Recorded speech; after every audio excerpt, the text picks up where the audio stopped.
Hello and welcome to another episode of Make Mine Mayday. We are back.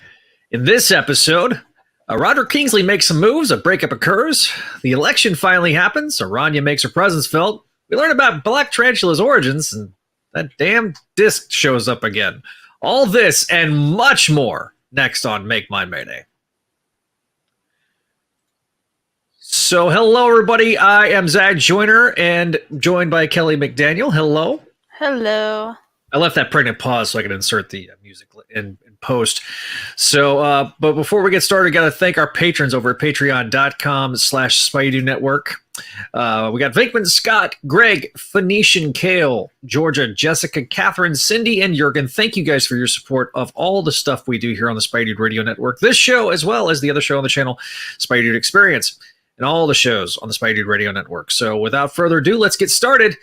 Once again, I'm Zach. That's Kelly. We are back talking some Spider Girl, and Leo Empire says, "All right, we made it! Yay!" So, yes.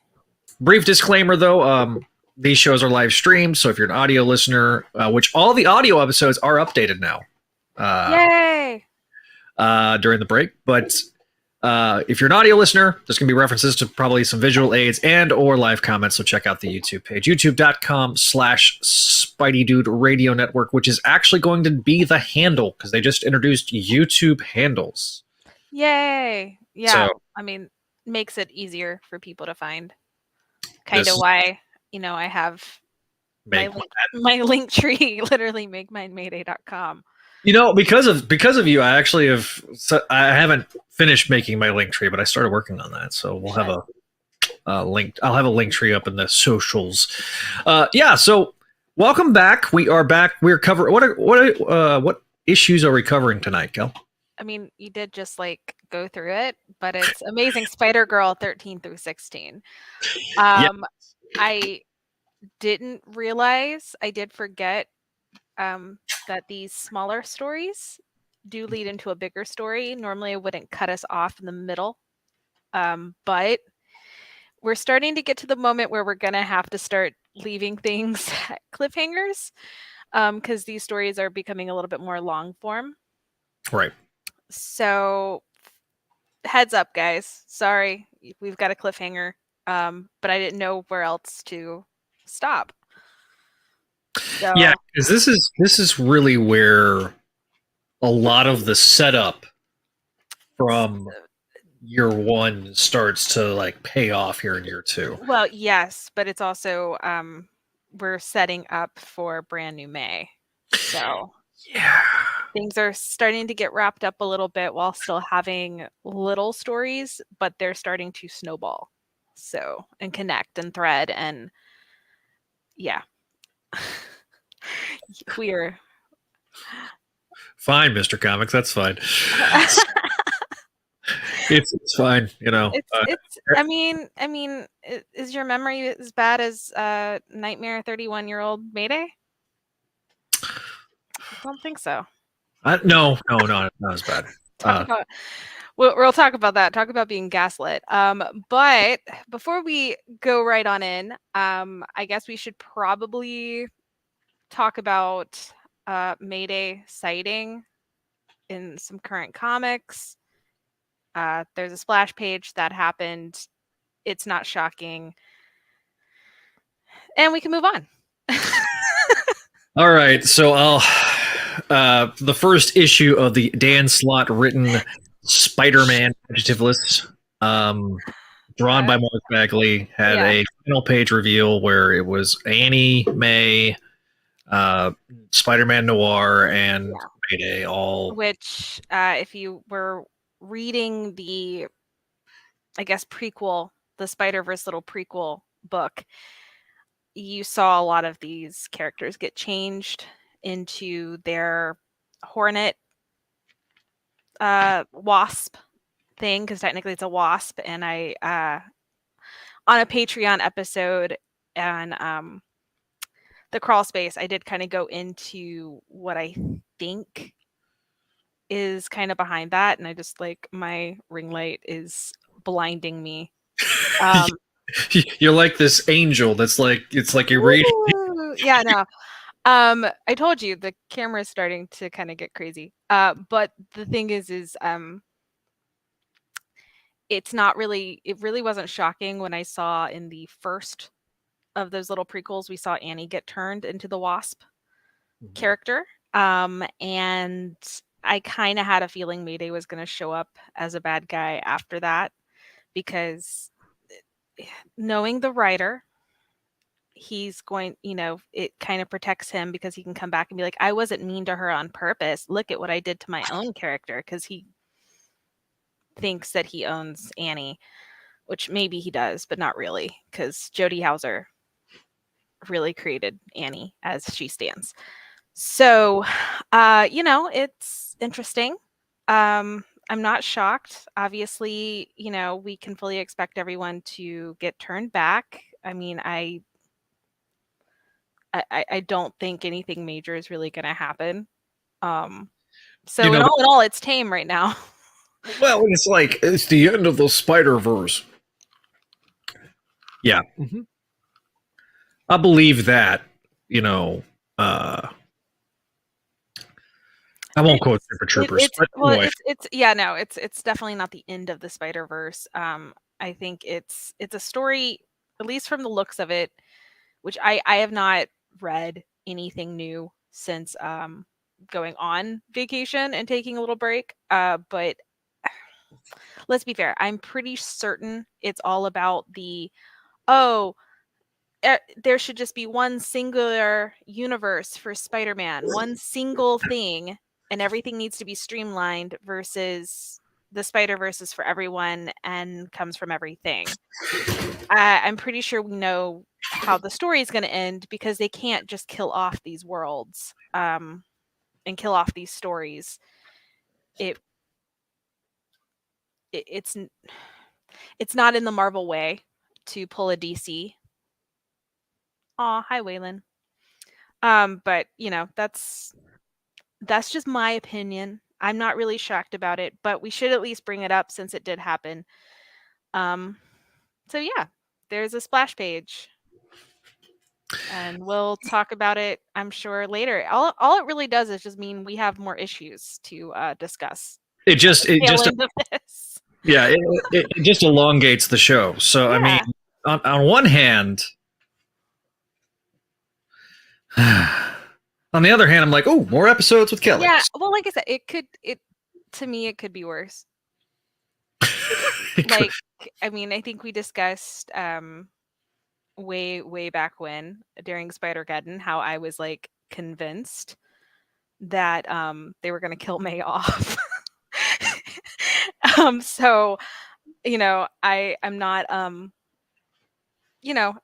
at this point they're just going to do what they want to do, and we're, as readers, we're along for the ride. This is true. So we'll I've learned not to get outraged based on the beginning of a story. Yeah. Because it's just wasted emotion. And it's not even like I'm not mad at it. Like that's the whole thing too. Like I think people thought I would be because like I got sent the splash page by everybody, but I'm not. What are you like? If you're reading the story and you know what's happening, how is any of that shocking? Like it actually makes more sense to the story as a way to bring her in. And especially if Annie is the starting point for finding these Spider-Verse characters to turn into wasps. After Spider-Girls, the first thing I would think Annie would totally go find May. Oh, absolutely. So none of that, again, none of it's shocking. And that's the thing, is like I just think with the movie coming out and how a lot of marketing money is being spent on Spider-Verse, they can't really do a whole lot with it. Like nothing major is going to happen. Characters might die, and I mean that's a possibility, but I don't see that happening. And two, again, as we stated, the first marketing NFT that they're still trying to pull right now was Spider-Girl for Marvel. So are they really just going to kill her? Like, they literally are like banking on her having some worth and value in the NFT sphere. So come on. Yeah. And no one stays dead forever. It's comics, guys. Like that's the thing. It's like my ex. It's like the death of Magneto. They're like, this is the death that will stick. I'm like, shut up. When some writer comes on to X-Men, whoever it is, and wants to, do the resurrection of Magneto, they'll do it. Okay. Nothing lasts forever, and no, and we'll have lovely conversations about that towards the end of this, in the dark era, but we're not there yet. Oh no, we are definitely not there yet. We are definitely in a fun era of Spider-Girl. We'll talk a little bit. I in our notes I mentioned that normally we go into the history, but I'm going to kind of do that in my reviews because it makes a little more sense. How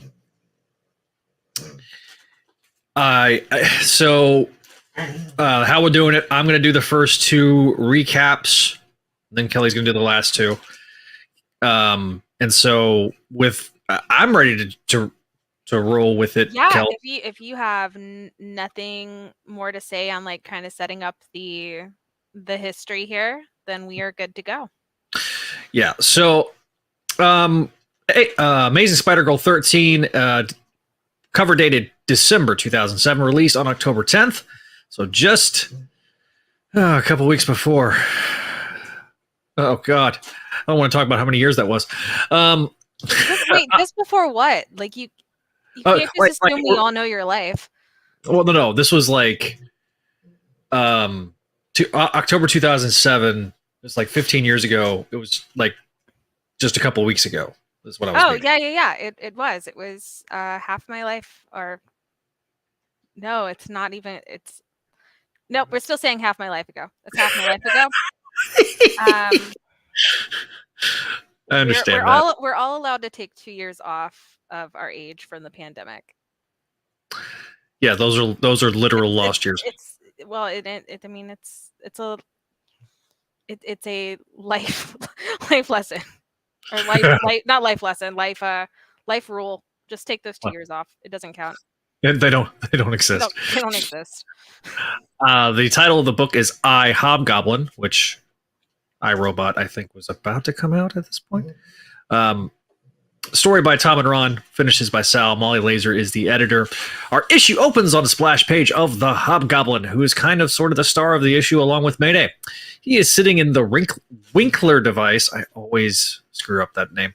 A device that he's often used in the past to condition his mind for the next move. You see, Hobby is looking to become the new kingpin of crime, and he wants to take out both Spider-Girl and the Black Tarantula. He is joined by his twin brother Daniel, who is supervising, I use that quote loosely, the treatment. Supervising / kidnapped. Yeah, being held against his will.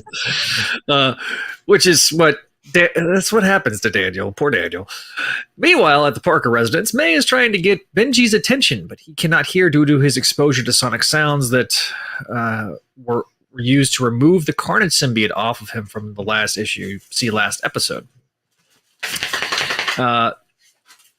MJ and Peter show to take him to the doctor while May holds him, scolding herself for not doing enough. Peter, ever the one to feel the same, and whom May got the guilt trait from, laments that he should have been the one to pull the trigger, feeling awful as any parent would. Back at the lair, Rod is slowly grooming himself to take the place of Daniel because, while Roddy is wanted, Daniel is allowed to roam. You see, Roderick Kingsley has a meeting in Las Vegas, and he's already booked a flight to get there. Daniel is a bit dense and doesn't realize that Roddy is taking his identity and using it to travel, even when Roderick tells him that there are supplies to be had while he's away, and takes his wallet. I mean, I actually thought Daniel did understand it. It was more just he didn't have a choice, and he was understanding oh yeah, that's right, you're taking my identity, so I need to actually stay here, because he wanted to go back to his apartment, right and try and start try and kickstart the stuff. But he understood that Roderick was stealing his identity. He just was kind of going, oh, well, if you're leaving, I can go home now, right? And then he's like, nope. Click. Yeah. Because he's like, I can at least stay in my house, right? No? Oh, yeah, that's right. Because you can't have me walking around. Yeah. Okay. Yeah. Poor Daniel. Poor Daniel. We cut to Midtown High, and it's finally election day for the school.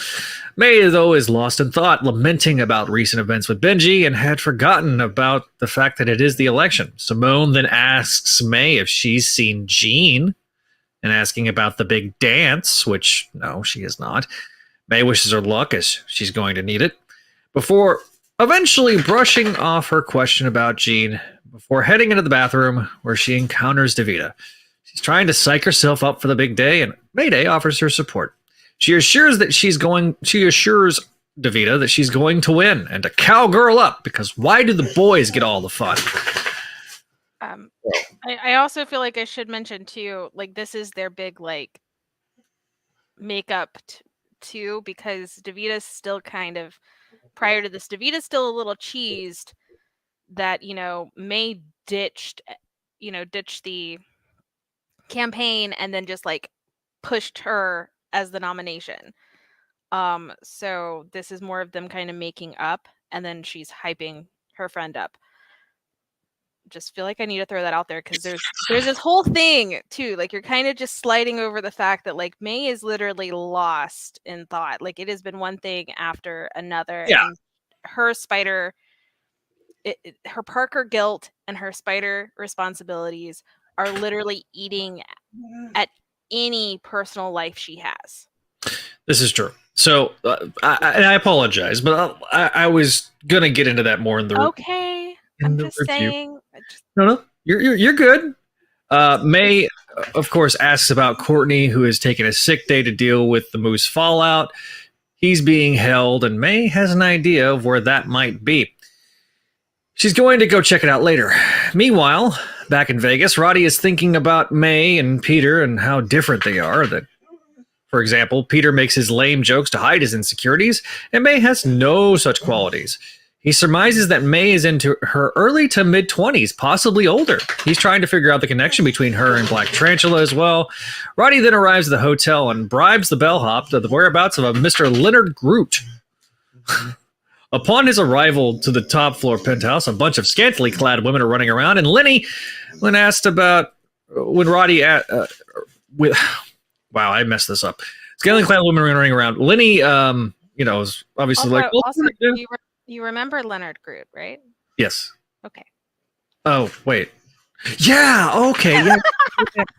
I forgot. No, I okay. Yeah. I thought I did, but then I realized I didn't. Okay. It's a callback from the annual Misery. Yeah. From Misery stories. Both of them, I think. Yeah. So this is mine. We know it's Mindworm. Mindworm is pretending to be Leonardo DiCaprio-esque MC2 character. Yeah. So I think all of the girls were under the age of 25.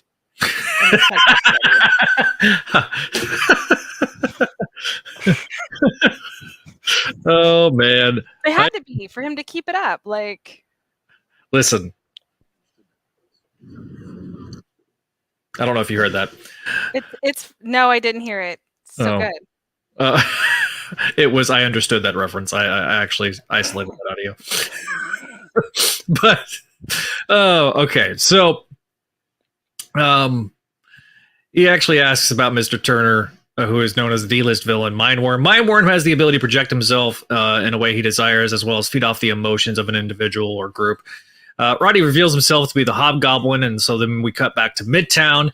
May is kind of wandering through her classes as she just kind of, is so, like you say, the weight of the responsibility, the weight of all the stuff that's happened is kind of weighing her down. She's about to go check on Moose, and as she's leaving, Gene wants to talk to her, but he just misses her. May is going to the stairwell to go to the roof, but Gene literally is like, she was just here. So she also arrives at the hideout, where she goes back and forth with an amusing discussion of whether or not she's got psychic powers or not with Kane and Whedon. Um, Whedon's going to Kane, does she have these powers? And Kane, knows that she's kind of pulling his leg.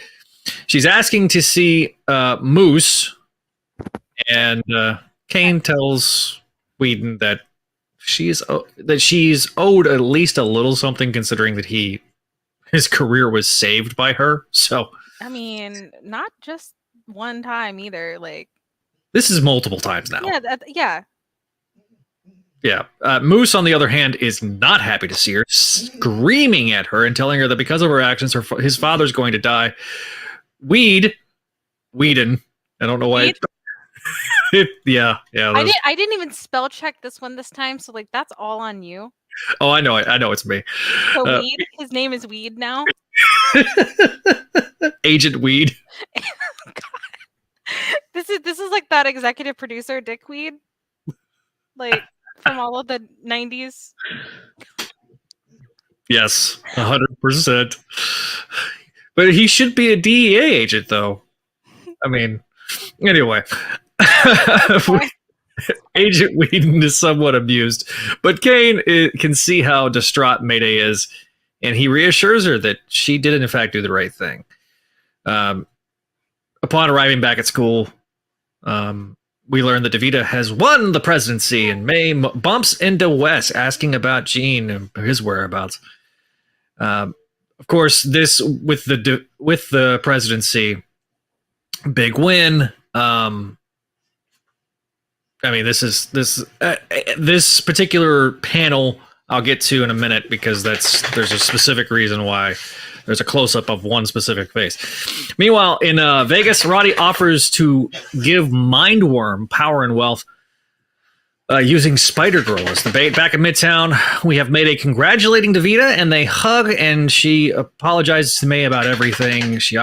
Mayday offers to help with a dance, which, speaking of, she goes off to find Gene. So this is a pretty significant moment. This is when they truly have made up, the start of it beginning of the earlier in the day, and now the friendship seems like it's mended now. Back in Vegas, Roddy and Mindworm come to the agreement that Roddy will share 50% of his empire. We learn that Roddy has no such plan through his internal monologue. Then we get to the final school scene of the issue. May finds Gene, and May is happy to see him. But Gene remarks that he feels like he should be honored, and that he was ditched earlier. Their relationship he was being sarcastic. Yeah, I know. He feels their relationship is too one-sided, and that he deserves better. He then tells her that he's more into her than she is to him. When has she been there for him, or his games and the broken dates, the missed calls? Mayday tries to assure him that they can work it out, but Gene continues saying that she's just not that into him, and that they're done. He then exits. Waylon is so emotionally distraught by this scene. Look, sometimes a broken clock is right twice a day, so yes, Roddy is not wrong. Yeah, truth. Roddy is continuing to plot and scheme, and then he assures her destruction. Mayday is heartbroken, and that's the end for now. Kelly, your thoughts while I deal with this mutt? I mean, Waylon's just distraught. It was a very heartbreak heavy issue towards the end. But yeah, so again, Gene is not wrong in feeling that it's one-sided, because you kind of have to see it from his point of view. As shallow and childlike, immature as Gene is, it was very one-sided. Not that he necessarily cares about others either, let's be fair. But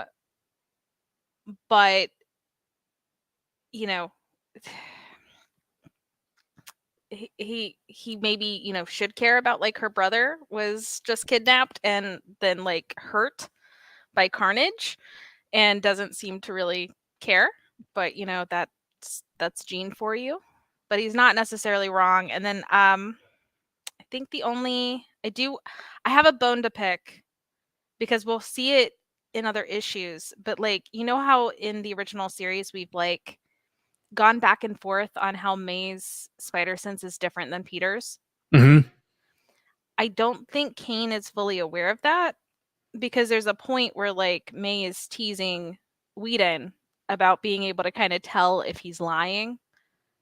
And I thought, and of course I can't remember the issue, where we were getting inklings that she could kind of she was starting to kind of determine that, because she can get different feelings from her spider sense, like, and can kind of determine what's the weak spot on this person to take them out, or what's Mm-hmm. this, is okay, they're stalking me, but they don't feel like a threat versus like, oh, they're about to come after me kind of deal. And we'll get back in other issues where that's there. So it's kind of like I just personally, maybe it's just a personal headcanon that I've like solidified in my head, but I always figured that she was at least starting to kind of be able to figure out if someone was bluffing using her spider sense a little bit. Maybe not like completely, but like could get the vibes if they're like something was off.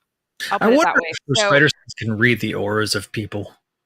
I don't think it's like reading auras. I think it's I don't my brain has always like equivalated it to like maybe she can tell like her spider sense can like hone in on, oh, their heart rate just jumped up. That's that's a sudden movement thing, or oh, they're kind of holding this one side, or they're favoring this one leg. If that makes sense. Like it's kind of just telling her like this is off, or this is, what I mean? Like it's a help, I guess. I don't know. I was thinking more like scientific weirdness versus like auras and Maybe like totem bullshit.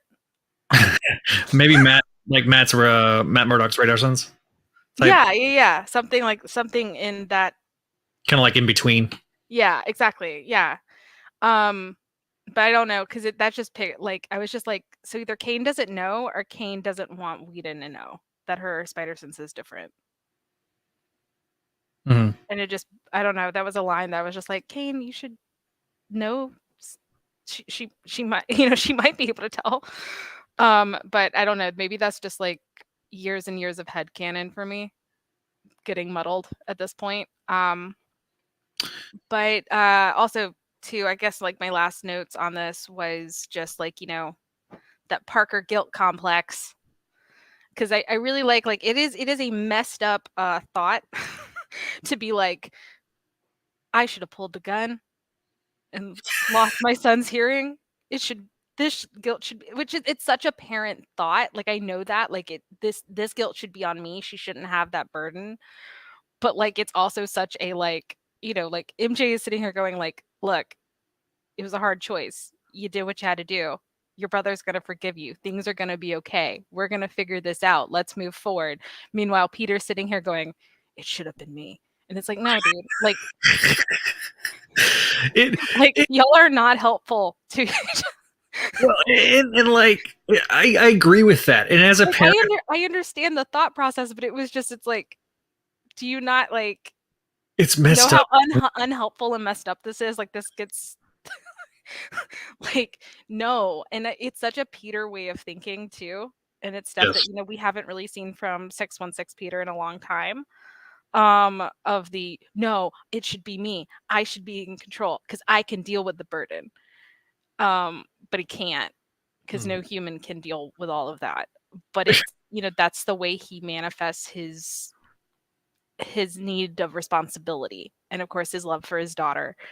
And so it's really, I don't know. I was just like, because it's such a messed up thought process. Like after like you've got MJ very like, hey, look, things are gonna be all right. We're all gonna be okay. And then he's like, should have been me. I can't even look her in, like the whole thing too. This is I think one of the most brilliant parts of this issue, just in a writing standpoint. We see what's going on with Peter and how he's thinking. He's having a hard time looking May in the eyes because of his own guilt and what he wishes he could have done.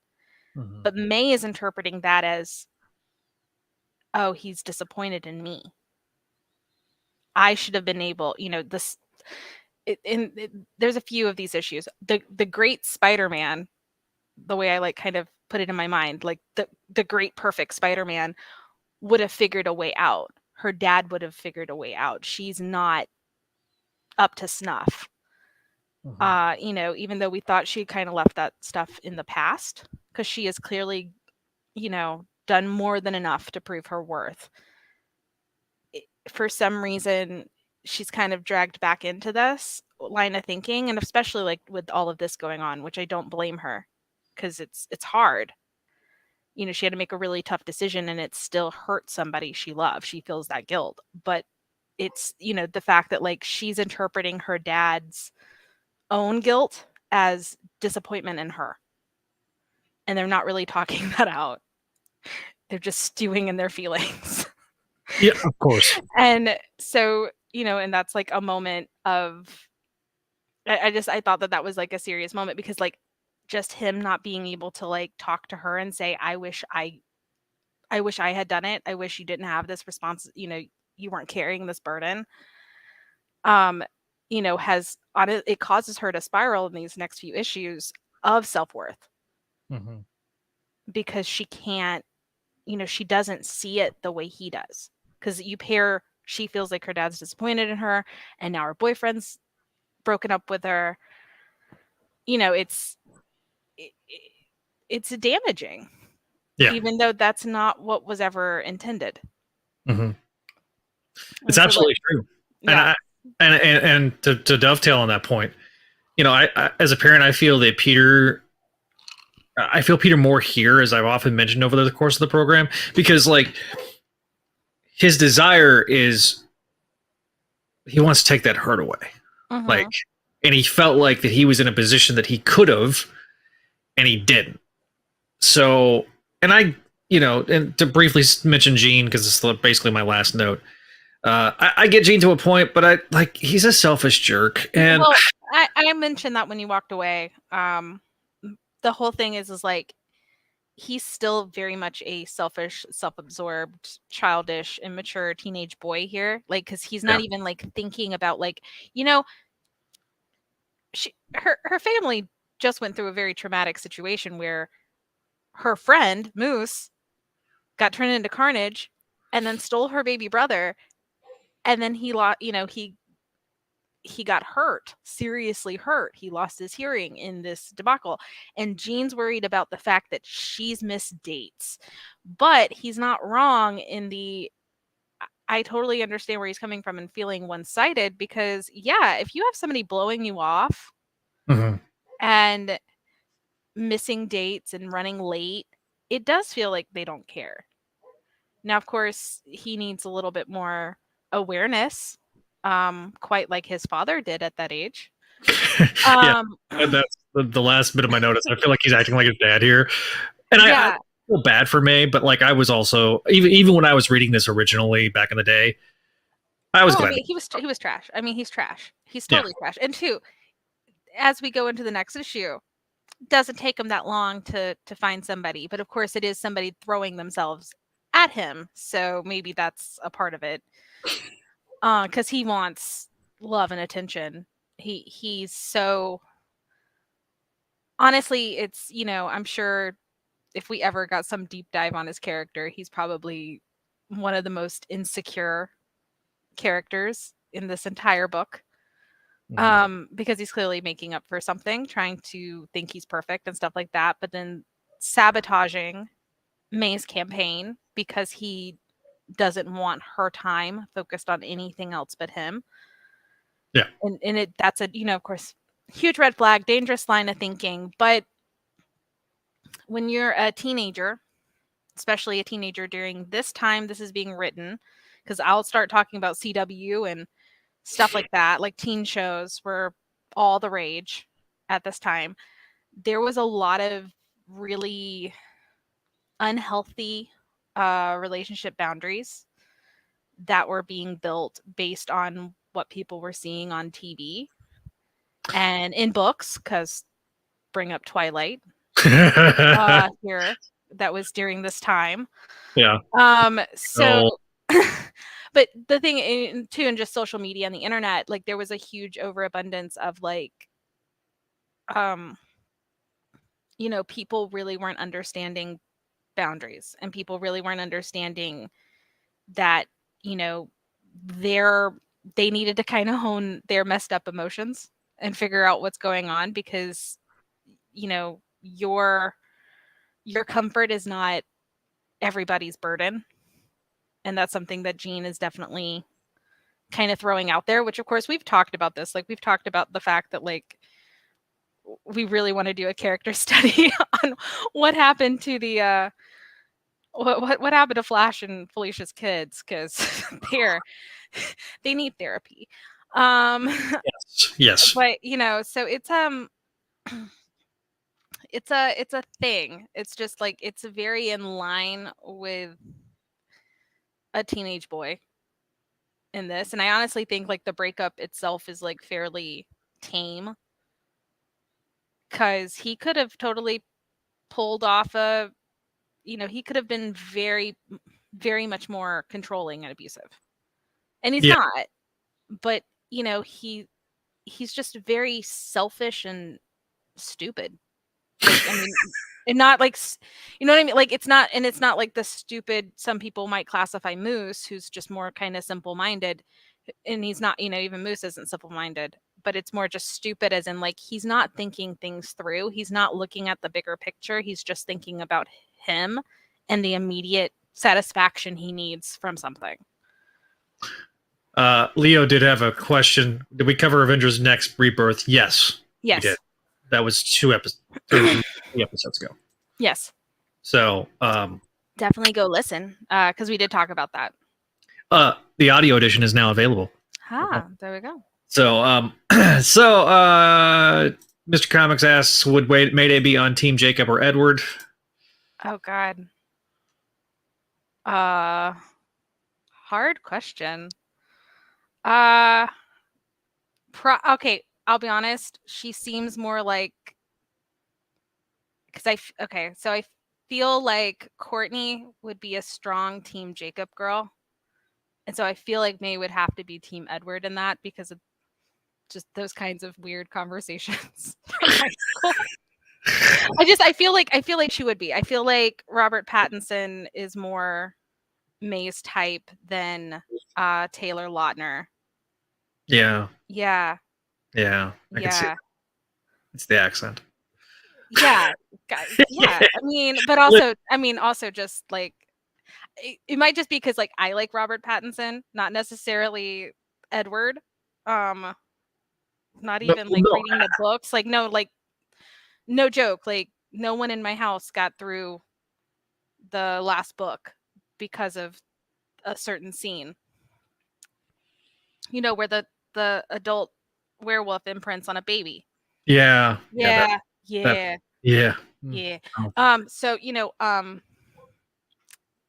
it's just those books are trash, but that was a moment in time, and all the actors hated the source material, but it's a paycheck.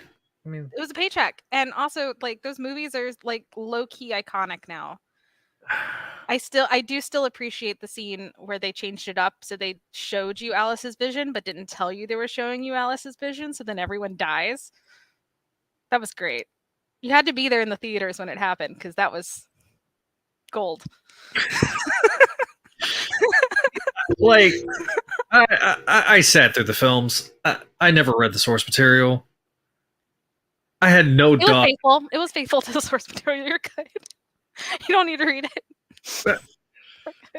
Anyway, moving on to Amazing Spider-Girl 14, released November 14th, 2007. Cover date is January 2008. The breakdown will be by me. The title of the issue is The Enemy of My Enemy. Our issue opens much how last time opened, with Rowdy Roddy Kingsley busting into a secret temple. Normally he's there to destroy, but this time he seeks to discuss things with Madam Web. I normally insert a Madam Web clip, but I'm going to refrain for Kelly's sake.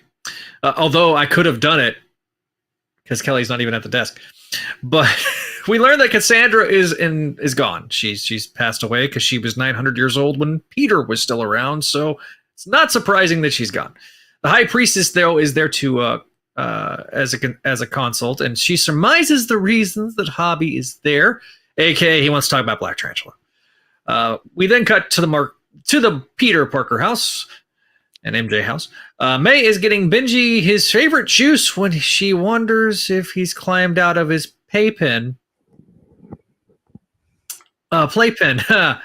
until she's boinked in the head by his pacifier. She looks up, stunned, seeing Benji crawling on the ceiling. He falls into her arms just as MJ comes downstairs. She's like, Mom, we have a problem. She's trying to figure out how to tell her what's going on, but MJ is like, nope, it's a normal Saturday. We are doing normal things. There's no spider stuff. Just go. So Peter, MJ, and Benji are going to the zoo, and May is going out with Davida. So that's that. May is non-spider. It's a non-spider day. It's a normal Saturday. Because I'm sure if MJ heard one more thing about spider stuff, she was going to lose it, and we'd get the chain smoking. The Michelotti arrow. Yeah. She goes to the drawer, pulls out a 15-year-old's pack of cigarettes, starts smoking. Oh God, Mom, what are you doing? You'd be like, it's fine.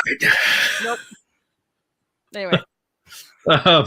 May meets Davida, who assures May, and Mr. Comics is right. Spider babies need playpens need ceilings. And thank you, Leo. I guess that didn't sound like Christopher. You missed my Christopher Daniel Barnes impression. Oh, you think? Oh, I yelled, Madam Web. Okay. So you were standing. I went to refill my water. Oh, that's fine. So anyway, audio listeners, that's what happened. Watch the video. It's just I saw CDB and my brain thought it was something else, and I was like, "What did I miss?" And now I understand. All right, so May meets Davida, who assures May that she can rest easy about her brother. That's fine. Modern medicine is going to take care of it. She tells her that Courtney wants to meet up at Moose's house for some sort of big announcement, but May is unsure due to the whole hating Spider-Girl thing. But she's just like, oh yeah. But Davida is kind of notices that May's demeanor changes, and she asks May what's bothering her, that she can tell her anything. And May, I don't know if May was going to tell her something, but as soon as May starts talking, then she sees that dog Jean hanging out with Simone. All right. So May, of course, lets it go. That Jean deserves to be happy. And Davida is trying to cheer her up with some advice from her grandmother. While May retorts that she's always got a new guy hanging on her arm. Davida dismisses that she's just dating around, but then uses that to segue into a conversation about a certain Mr. West. Davida then says, move it or lose it, because she's going to ask him out, trying to make May jealous. Back at the cult house, I don't know why I called it the cult house, Hobby learns of the origins of the Black Tarantula. The original was a Spanish scholar whom traveled with Marco Polo on his first expedition to China. He became enamored with the martial arts and joined what would become the Hand, learning their secret for immortality. But it really wasn't really much of a secret. It was just that there was a lie. He then learns this knowledge and passes it down to his son. Eventually, one of the descendants becomes a buccaneer who has adopted the Tarantula moniker, being tasked by Spanish nobles to discourage others from exploring the Americas. Eventually, he learns of a ritual of power that enhances his abilities. He uses these abilities to terrorize the world and amass great wealth. It's here that the origins of his criminal empire are formed. He then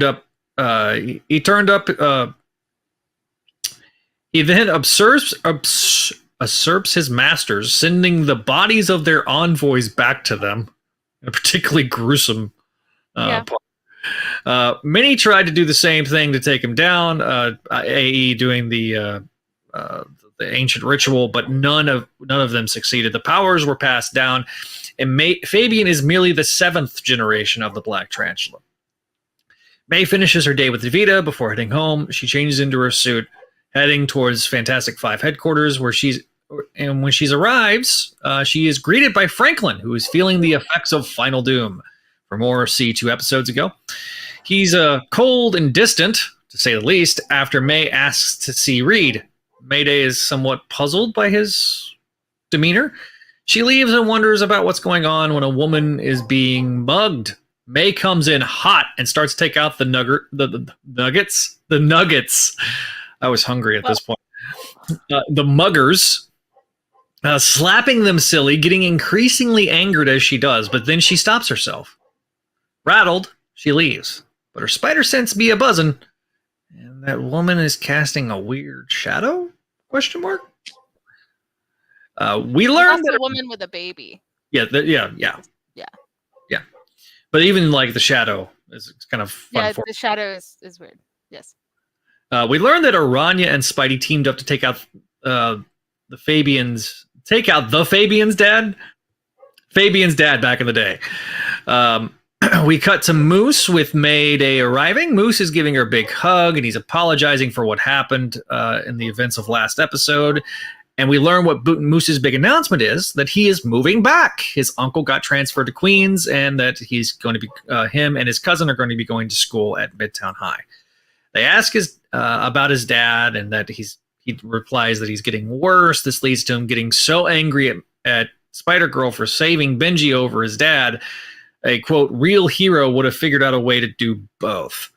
Back in the lair, Bobby wants to understand why Black Tarantula is helping Mayday when their fathers were adversaries. Aranya doesn't... Oh, I spoiled it. The High Priestess is Aranya. Technically, we just know it's Anya. Oh, that's true. Yeah, Anya. Yeah. I mean, it is. You did slightly spoil it, but that's okay. I mean, it's Anya. We know it's Anya. Yeah, so that Fabian is more powerful due to his time at the Hand and the acquisition of control of the Scryers. The priestess then tells him about the heart of the spider.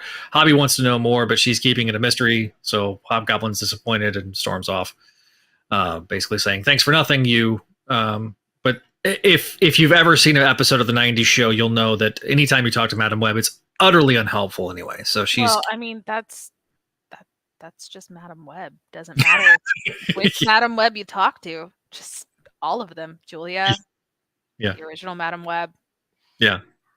Honestly, Anya's just like she's so used to it by now. Exactly.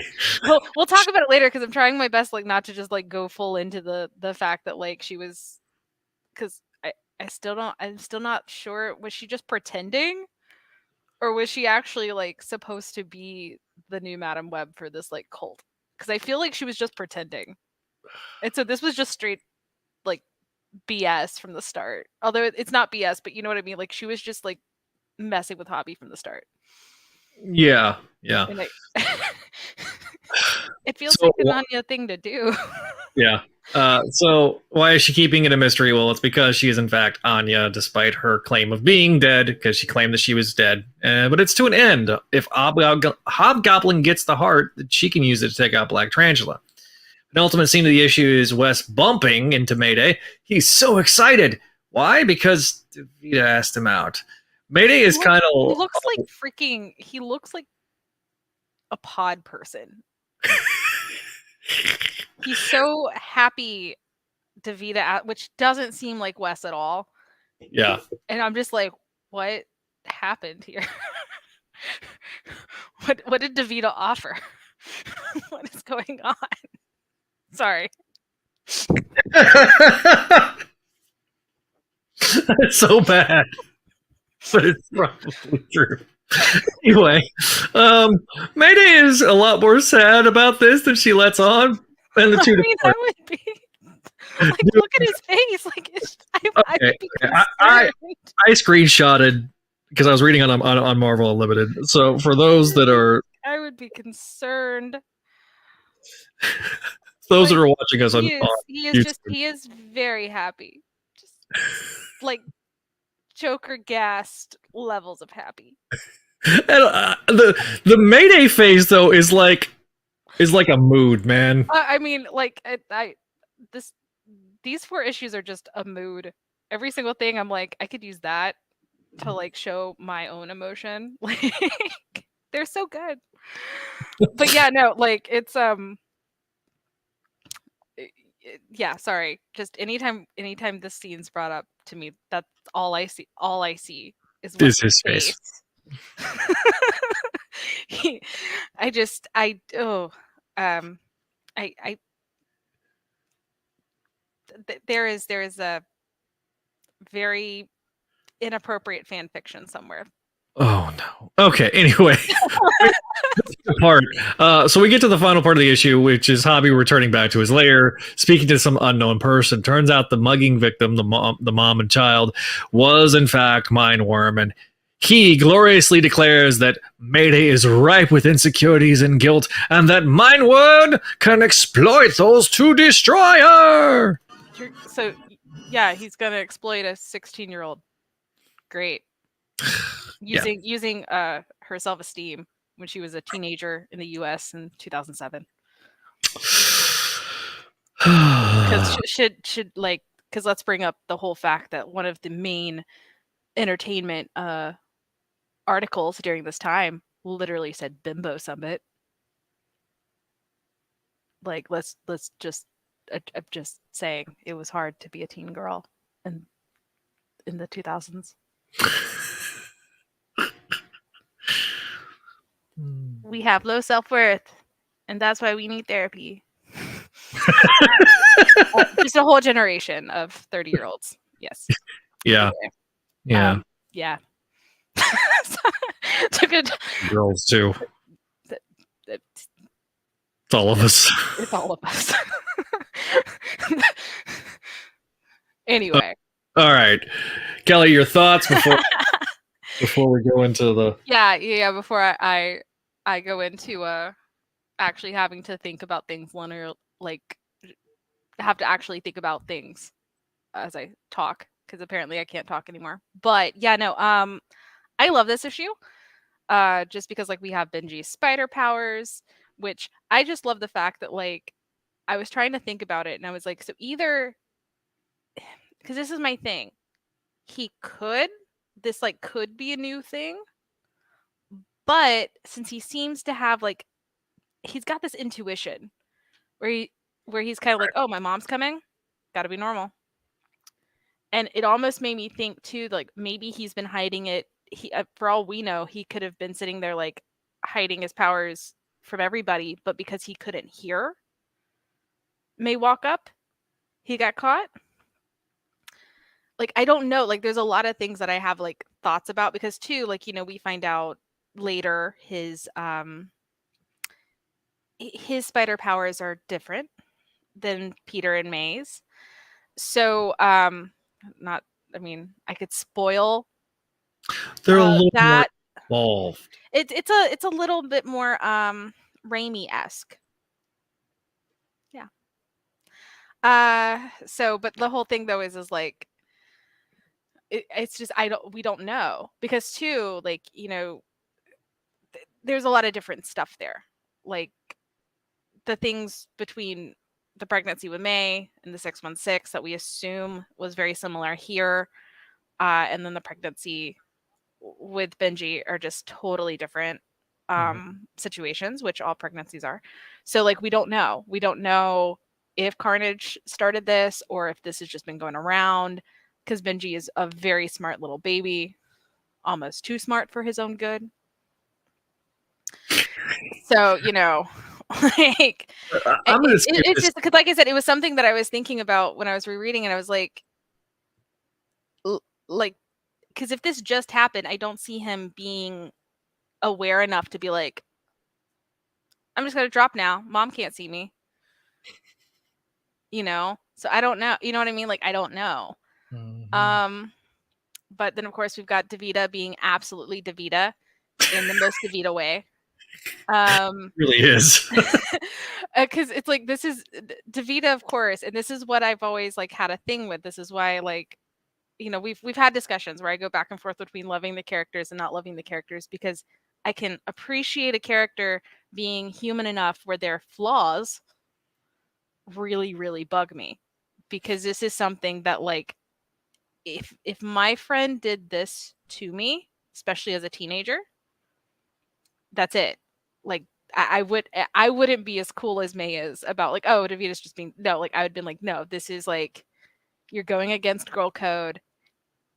I like him, even if I'm not willing to admit it. So you're just gonna do this and you're doing it to mess with me. Yeah.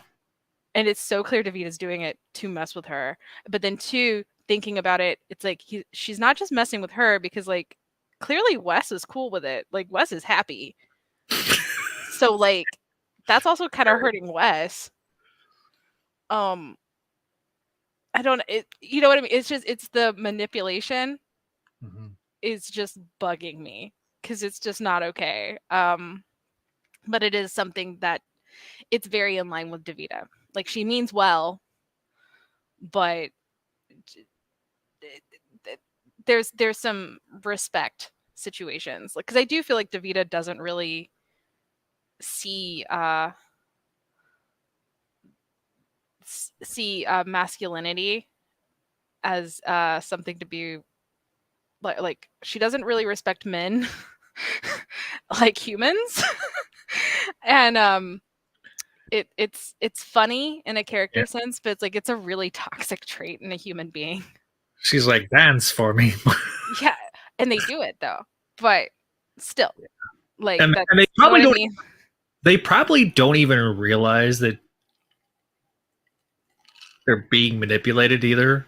See, and that's my thing, and it's like I get where she's having fun, she's a teenager, and of course this is again a character, and this is a very thing because this is like the kind of personality that MJ first would put on. Although we learned that was more of a mask, but in the original we didn't know that, and it's very in line with how Mayday used to be, or not Mayday, MJ, Mary Jane.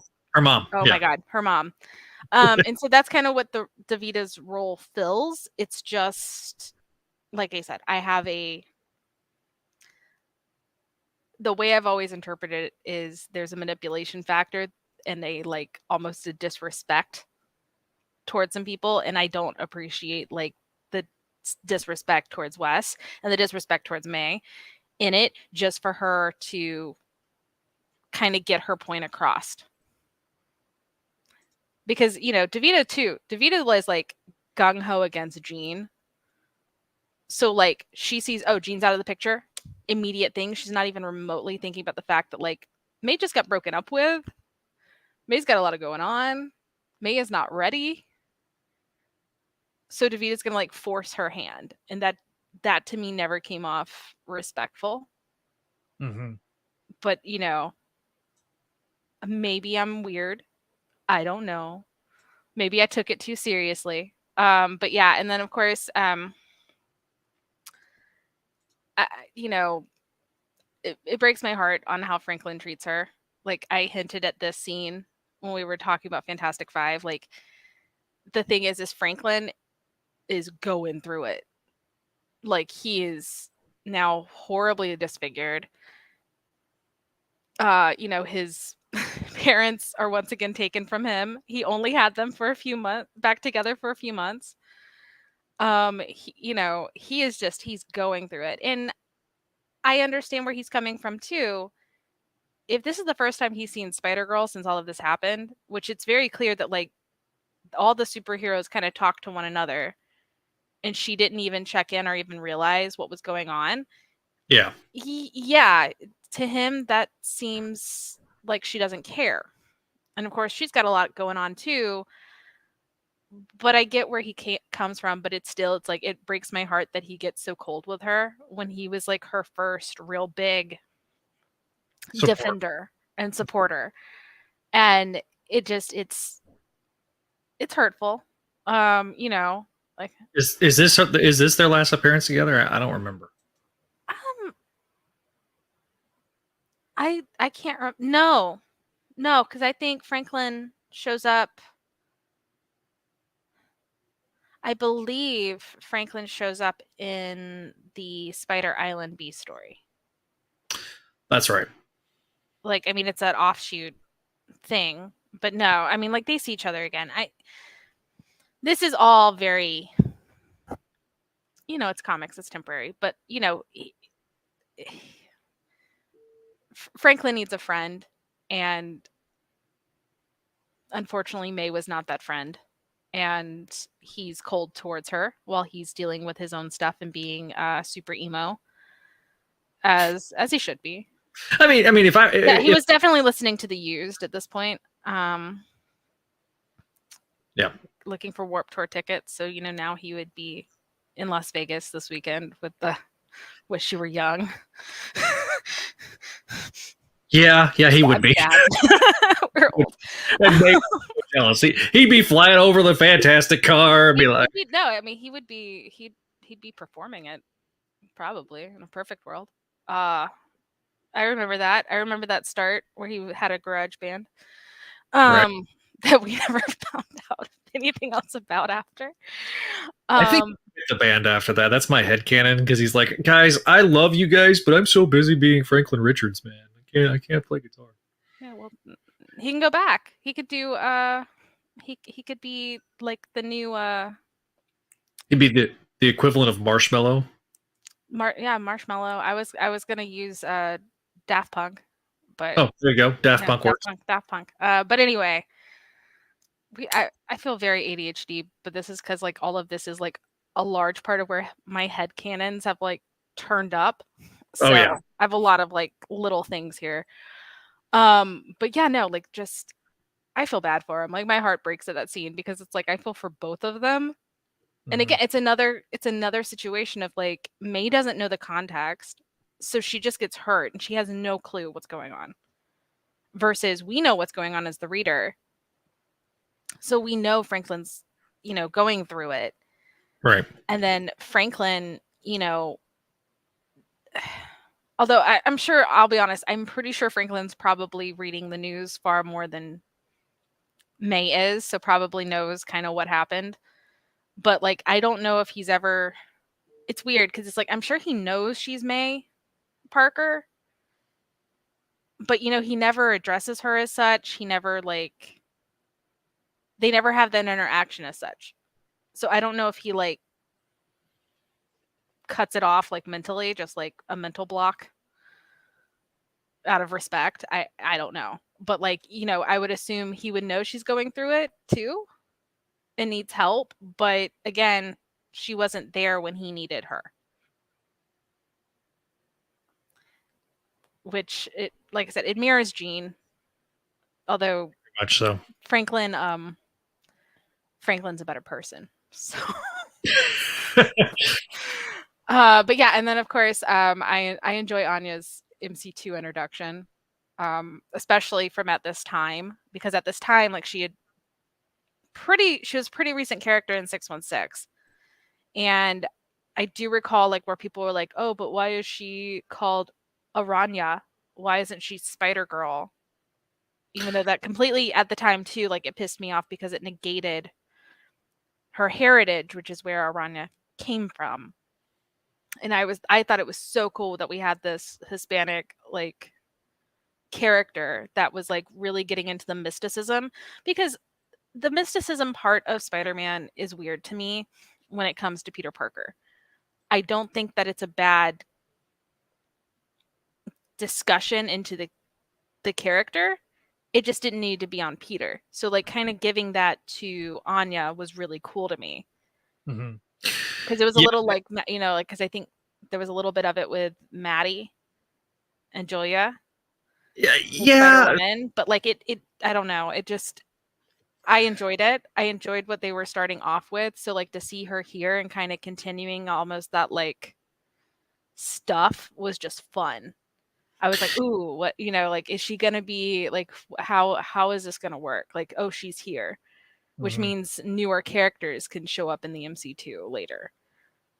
Older, because dude, this was an older character. She's now an adult. She was a young high school kid in the 616 when we see her during this time. Now she's It's in college because she gets to grow up. But anyway. Yeah, so that kind of leads into my notes, and this kind of gets into the history element of the episode. So, yes, Aranya.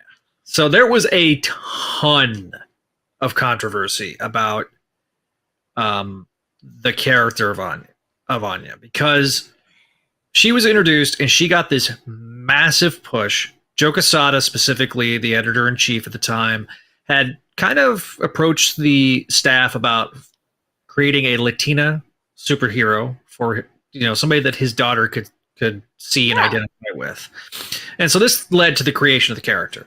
They also used a phrase to describe her, a Spider Girl, which put everybody, especially on the message board, their antennae started, peeking out. Well, I mean, and as we know, that was fair and just assessment to freak out about. But like I said, it was, to me, and they've gone back. Obviously, she's gone back to Aranya. I think they've kind of realized that they took away what made her so cool by making her Spider Girl. Not saying that like doing that is wrong, but it's kind of the Spider Woman situation. When you give a character that's not Jessica Drew the name Spider Woman, it doesn't quite work out. Barely works out for Jessica. So well, it's one of those things too that for most of the characters named Spider Woman, it comes across as like a kiss of death. And see, I don't want to call it the kiss of death, like it is, but it's not, in the sense of, I still truly believe if you have somebody that fully understands the character and has a story with heart that they want to tell, yeah, it will work. The issue at hand is just, well, one, right now it's just the market, but two, it's marketing is not in line with storytelling. And of course, we saw bits and pieces of that even before with Spider-Girl. There is a disconnect, and marketing, especially now that it's all with Yellow Shoes and Disney, marketing will always have the final say. Right. It's just, now they're actually want inclusivity and diversity. So, they can't just slap Spider-Girl on to any just character, because that could be taking their heritage away in a way. Yeah. And I'll say this too. I enjoyed the Big Time series that she had. I thought it was pretty good. My biggest issue with that was the fact that they took away one of the more unique aspects of the relationship between her father and her. Exactly. I mean, they took let's be fair, she basically got lobotomized after a while. And it's only now that she's starting to slowly come back, which that's been a case for a lot of women characters in all comics. Yes. But, Mayday is one of those few exceptions, although we'll talk about character assassination later. But I mean, and that's the thing. I think that there was a lot, especially during this time, I do remember, because everybody was scared. There was a new girl, and like you said, first thing marketing said was a Spider Girl. But I think originally that was probably more because they didn't want to call her Spider Woman because she was a teenager. Right. And that's a fair assessment, but also because it's kind of like we're now like, we're really used to them saying Spider People, Spider Men, Spider Women, right, with the multiverse. But back then that wasn't the case. It was kind of rare to, like, we had multiverse stories like Spider Girl, but they weren't interconnected, and they weren't marketing the Spider-Verse the way they are now, because now they have liquid gold. So exactly. She was, I mean, when you compare the two sides on the argument, Anya was given this big high profile launch, this new ongoing introduction, in Amazing Fantasy Volume 2. She got everything we wanted May to have. Exactly. I do. I mean, I remember that. But and so the fan base, being a suspicious group already, was already up in arms. Also, we also need therapy because Marvel gave us trust issues. Exactly. And it felt like she was it came across that she was created to replace Mayday, and that led to letters being written to Marvel in defense of May. And Joe, reassured the fans that this wasn't the case and that there was room for both, but it led to a lot of unease.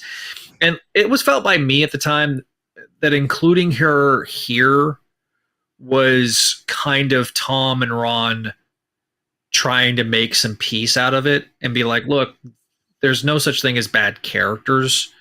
We can make this work. And so I always felt like this was kind of the olive branch that Tom and Ron brought forth to say, okay, well, what if we take this character to her adulthood and see how she, reacts to the world of the MC2. So I always I enjoy this interpretation of her. Oh yeah, no, this is my favorite. And as we go on, and like she's not always she's definitely not clean cut as May is in her morals and but her justifications are always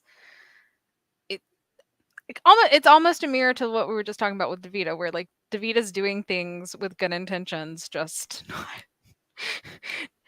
doesn't feel right. Something feels wrong. Something feels slightly violating and disrespectful. And Anya, there's parts where I can't stand behind her in this at all. Right. And it's weird too, because it's like this is not, especially after the last few years, this is definitely not the Anya that we know. Mm-hmm. The Anya from the 616 would not do this, but because homegirl's been through it. Yeah. I agree on Davida.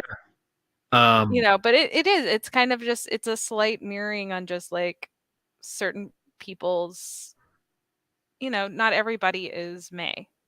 And right here, we just we more get to see her fun side.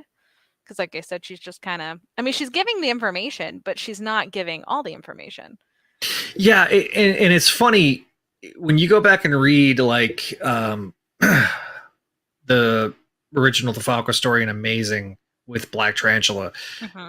Parts of this are taken almost verbatim from that, but which we've talked about before too, mm-hmm. Which I know some people get upset with us, that none of the past in the MC2 directly or exactly lines up with the 616. And it is an entirely different universe. Yeah, this is an example of that, because they integrate the Ezekiel ritual mm-hmm. with Black Tarantula. So it is that is something that is very subtle difference, and should be noted here that's with hindsight, DeFalco gets to add to that mythos that he established exactly. Previously, and it makes it does differentiate between the two. Exactly. They're very similar, but they still have a lot of key differences. But that's what makes it not a continuation of the 616, as much as people get upset when I say that.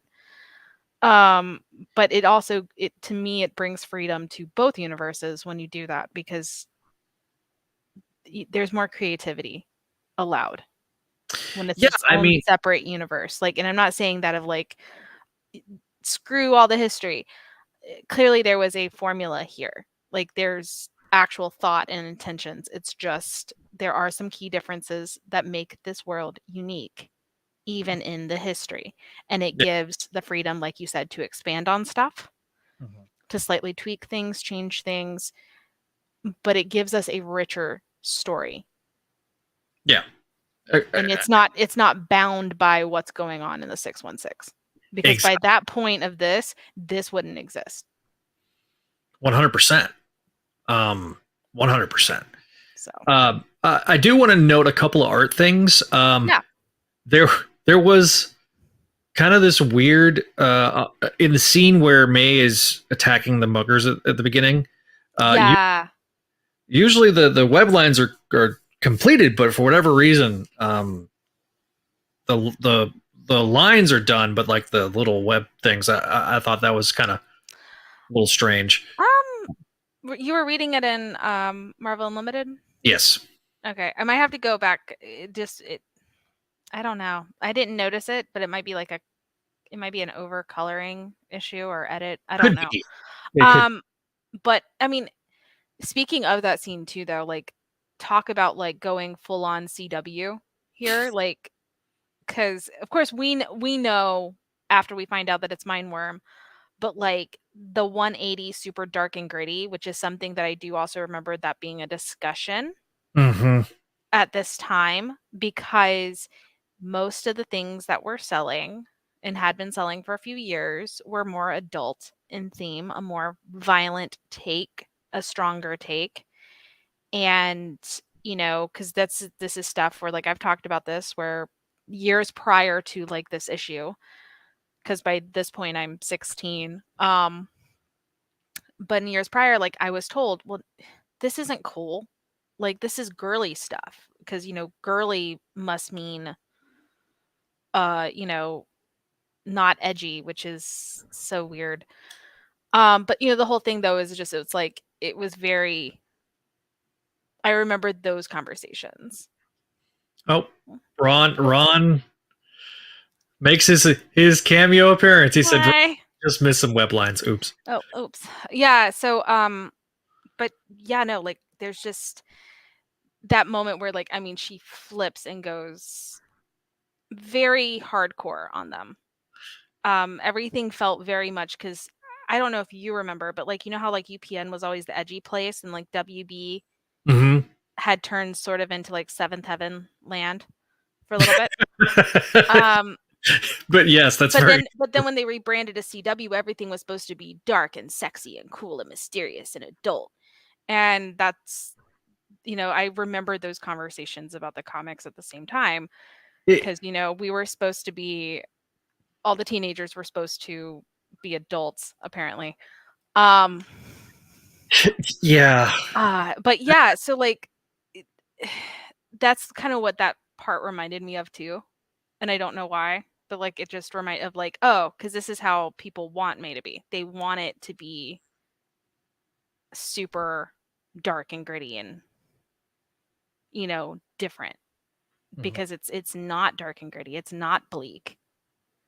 But we're starting to get those feeling like because she's starting to feel really bleak and kind of lost and alone and getting her heart broken and then like I said, Franklin being weird and Davita saying, I'm gonna go steal your boy now, bye. So so you know what I mean? Like it's just like as How very that's Simone of way you, Vita. yeah. Well, I mean, at least Davita gave her a heads up. Like That's true. she warned her. But yeah, no, like you know what I mean? Like, because all these things are chipping down at her psyche and her self-worth, which is why it becomes the perfect thing for Mindworm to kind of get in Mm-hmm. and try and mess with her and turn her into something she's not. And that's one of those scenes that stick out to me about that. Because like that's his first mind game with her is seeing how far he can get her to go in violence. So, Yeah, like I said, that's it's no. really dark. It's really dark when you think about that because it's like, oh god, like that's like really messed up.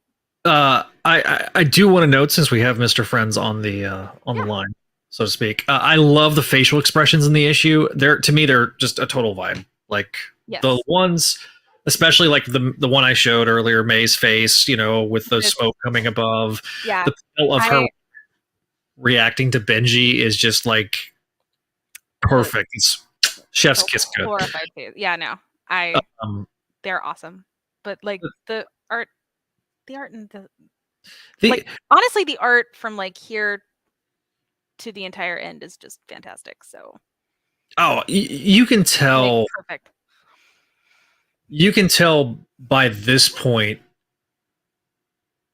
that Ron and Sal were just mind melded in the same way that Tom and Ron are when it comes to plotting and scripting, like in storytelling. Like it just when you have a team that's worked together at this point for as long as they have, it all things become shorthand. It's like in football when you got a couple of teammates that have worked with each other for a long time. They know what each other's thinking, they know each other's body language, and they can just execute to plays to perfection. And it just feels that this team at this point was just, they were in the zone. And it's something that just continues to escalate in the best way in terms of the quality. So we don't talk about the art much because we kind of feel like saying the same thing, but at this point especially, I think oh, he's blushing.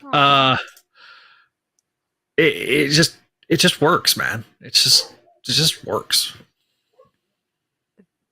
So like ditto, obviously. I made Kelly kind of speechless. That's a rare occurrence because I mean it's more Ron Friends' artwork and Sal's inks and all the coloring. It leaves me speechless. Yeah, it does. Yeah. I mean, it's a masterclass. So with that, I turn over the recap baton to you. Woo! All right. So now I have to not be popcorn minded. Yeah. All right. So, issue 15, Amazing Spider-Girl 15, aka the big 10th anniversary. And it was released December 12th, 2007, and it was cover dated February 2008. And one, I just want to start off talking about the cover since we had this huge thing about the art on just how absolutely perfect and iconic the cover is. Mm-hmm. And when I talk about like how awesome that cover is, like how many times have you gotten like the little birthday Marvel Unlimited message and it's popped this cover up? Or is that just me? I get it a lot. And I mean, it's getting used. But you know, just with a huge cake and literally everybody on it is, I love it. It's one of my favorite covers ever. And you know, very birthday themed, even though it's not her birthday. So yes, we've had that discussion that Halloween is not her birthday, guys. Well, no. We don't know if Halloween is her. Oh, that's true. That's true. It's just because in the MC2, her birthday issue, it's very clear that it's like early spring. Versus here, this might be more Halloween-y, but it's still not quite Halloween because obviously there's no like costumes or anything. So, but this seems more fall and winter. But this is her big day. So the issue is titled Dark Destiny, and we start this issue where May has stumbled on a robbery. Like seriously, she just stumbled on a robbery. She was trying to get something special for her parents for her special day, as she believes that they actually celebrate this day because it's when she was returned after being kidnapped as a baby. But they've never actually really like talked about it. Meanwhile, Mindworm is getting a good idea of what's in May's head, but her willpower is still a little too strong for him to quickly get into her subconscious. Hobgoblin is okay with it, though, taking a bit, as he is really set on just destroying Spider-Girl and Black Tarantula. We cut to May, who quipped to, I just wrote the cheapskate, but the cheapskate that is Outrageous Arnie, that, you know, she's more of a Target girl, and I felt like we needed to do that just because I relate. I'm a Target girl. Target is great.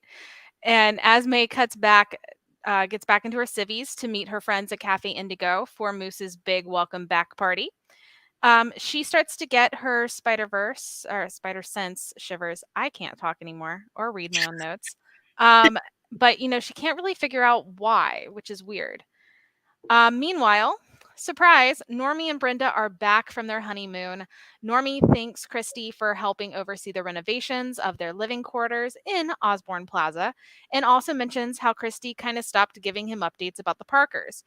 Christy explains what happened to Benji and how she didn't want to burden them while they were out, and Brenda immediately just starts talking to Normie about how they need to figure out something to help him, which I thought was really sweet. At Cafe Indigo, Brad gets really weird because it's Brad.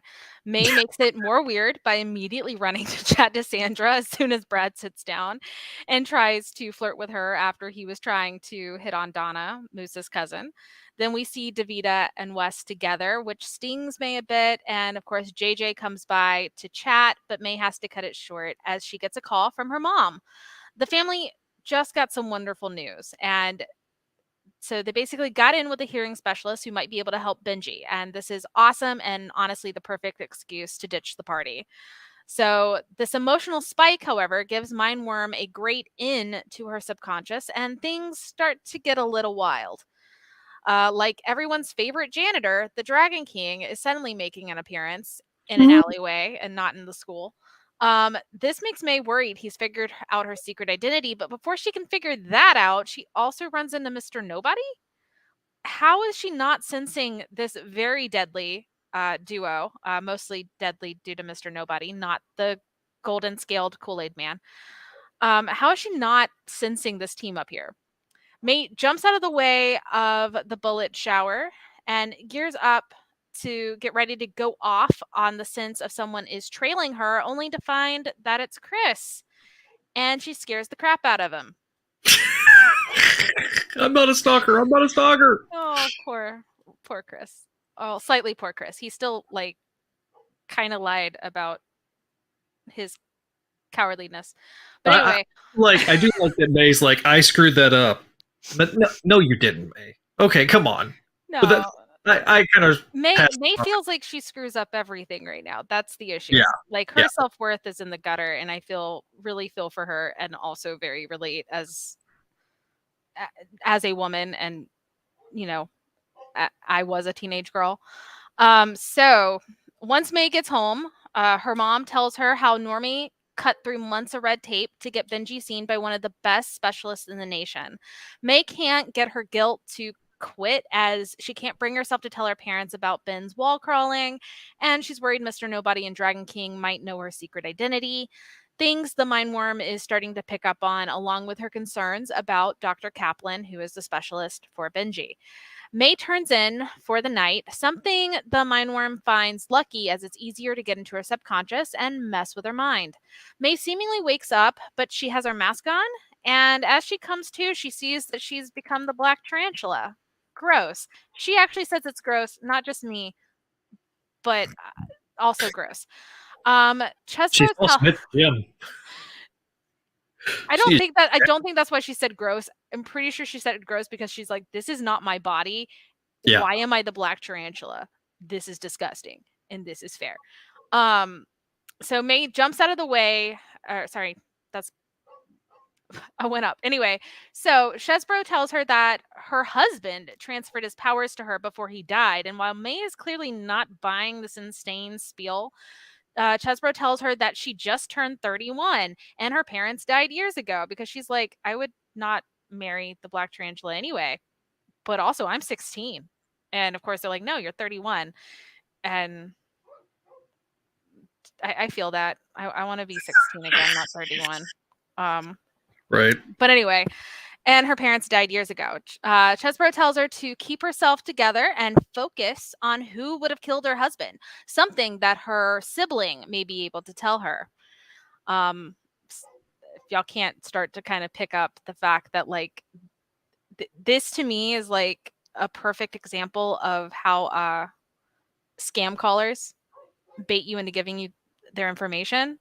That's exactly what Mindworm is doing. He's a scam caller using his psychic powers for evil. Anyway, because this is how they're trying to pick up more information to get Hobgoblin what he wants. Yeah. But he doesn't actually know the sibling is a brother until she says it in the stream. So May is woken up by MJ because she starts screaming out, where is Ben? Our Ben is here. What's going on? And thankfully, Mary Jane wakes her up, and Mary Jane reminds her that today is her special day. May is more focused on Ben's appointment, though, and asks her mom to call her as soon as they hear anything.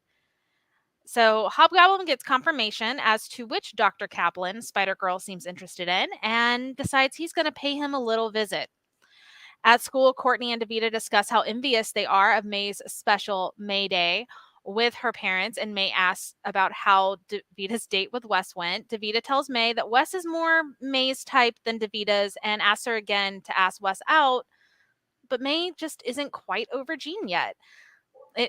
Like, in fairness, this has been a few days. Like, we need to give the girl time. But Davida wastes no time. So, but it's more than that too. May knows it's not fair to date when she's going to be constantly late and need to disappear. She knows she's struggling to balance a normal life with her spider responsibilities. She doesn't know how her dad ever managed it. As she starts to doze off in class, newsflash, May, your dad did not manage it. But we've discussed this. So anyway, as she starts to doze off in class, she gets sucked right back in her nightmare from earlier. May is now at Valentine Motors, which Richie is talking complete gibberish, and a blue-eyed Peter Parker with a soul patch is right next to him. This is Mindworm's version of an adult Ben, and beyond the fact that he clearly doesn't know how old Benji really is, since Nightmare Ben is definitely not 15 here, like he would be if May was 31. Nightmare Ben talks like a character actor from a cheesy mob movie and gets really angry at May for not knowing anything about this heart of a spider thing going on. Suddenly, an older lady octopus busts her way in, demanding the heart of the spider and beating up Nightmare Ben. Something that causes May to scream out, "No," and wake herself up in the middle of class. Talk about humiliating. May leaves class and sees Jean talking to Simone, which leaves May feeling even more defeated. Then May bumps into our favorite Sony property, Megan Brady. Megan with her ear. She is. We'll never see her in an episode of She-Hulk because she's on her TV properties are owned by Sony. But Megan with her ears in absolutely everything because people seem to think she's invisible. Can see May is upset and tells her not to worry about falling asleep in Mr. Babbitt's class and that Jean has been telling the football team he's really not serious about Simone, which, ouch, class act that guy. I actually feel sorry for Simone. And May gets a call from her mom, but it's not good news. Dr. Kaplan's been kidnapped and Detective Drasko is the lead detective on the case. Imagine that. Felicity comes up to May to offer help since she heard about May falling asleep in class, and May asked her to run a computer search on Dr. Kaplan. Not the proactive approach Felicity really was hoping for, but if it's a way to help Spider-Girl, you can count on Felicity. May jumps into the stairwell and gets to the rooftop door so she can change into her spandex and head out to find Dr. Kaplan. She calls Uncle Phil, who tells her that Mr. Nobody and Dragon King are still in their cells. They weren't the ones who attacked her last night. May starts calling all of her friends for help as she doesn't know who would kidnap Kaplan and who actually attacked her. First to Dark Devil, but it reaches somebody else. Riley Thine takes the message and turns into Dark Devil, chastising himself for not being more careful when he answers Spider-Girl's calls. May also contacts Lady Hawk and the Buzz, who quickly jump into action to help their friend. And the Fantastic Five are away on a mission, but May left a message. She calls Kane and American Dream. Dream can't really officially call a symbol, but what the Avengers do on their own free time is theirs. And like Thunderstrike says, the team is going to help their teammates. An Avenger is going to help an Avenger. So Thunderstrike, J2, and Saberclaw are coming to Spider-Girl's aid. Heck, she even calls Mad Dog for help. Like, everybody is being called in here. May follows leads as best she can, but when no informants are a real hint to go on, she's at a loss here. She's just your favorite neighborhood superhero, not Batman. So she even checks in with Drasko, who isn't sure how Spider Girl is even tied to this and thinks Hobgoblin might be involved, but then dismisses it. Why would Hobgoblin waste his time on such a petty snatch? Only Drasko knew. May chases some goons and finally gets an address to a warehouse. She knows that this is a long shot, but she's got to check it out and is beating herself up. She feels like her dad would have saved Kaplan, cured Ben of his deafness, and solved the Dragon King Mr. Nobody mystery by now. It's like, and I literally wrote in here, May, it hasn't been 24 hours. Your dad is not Superman, you know.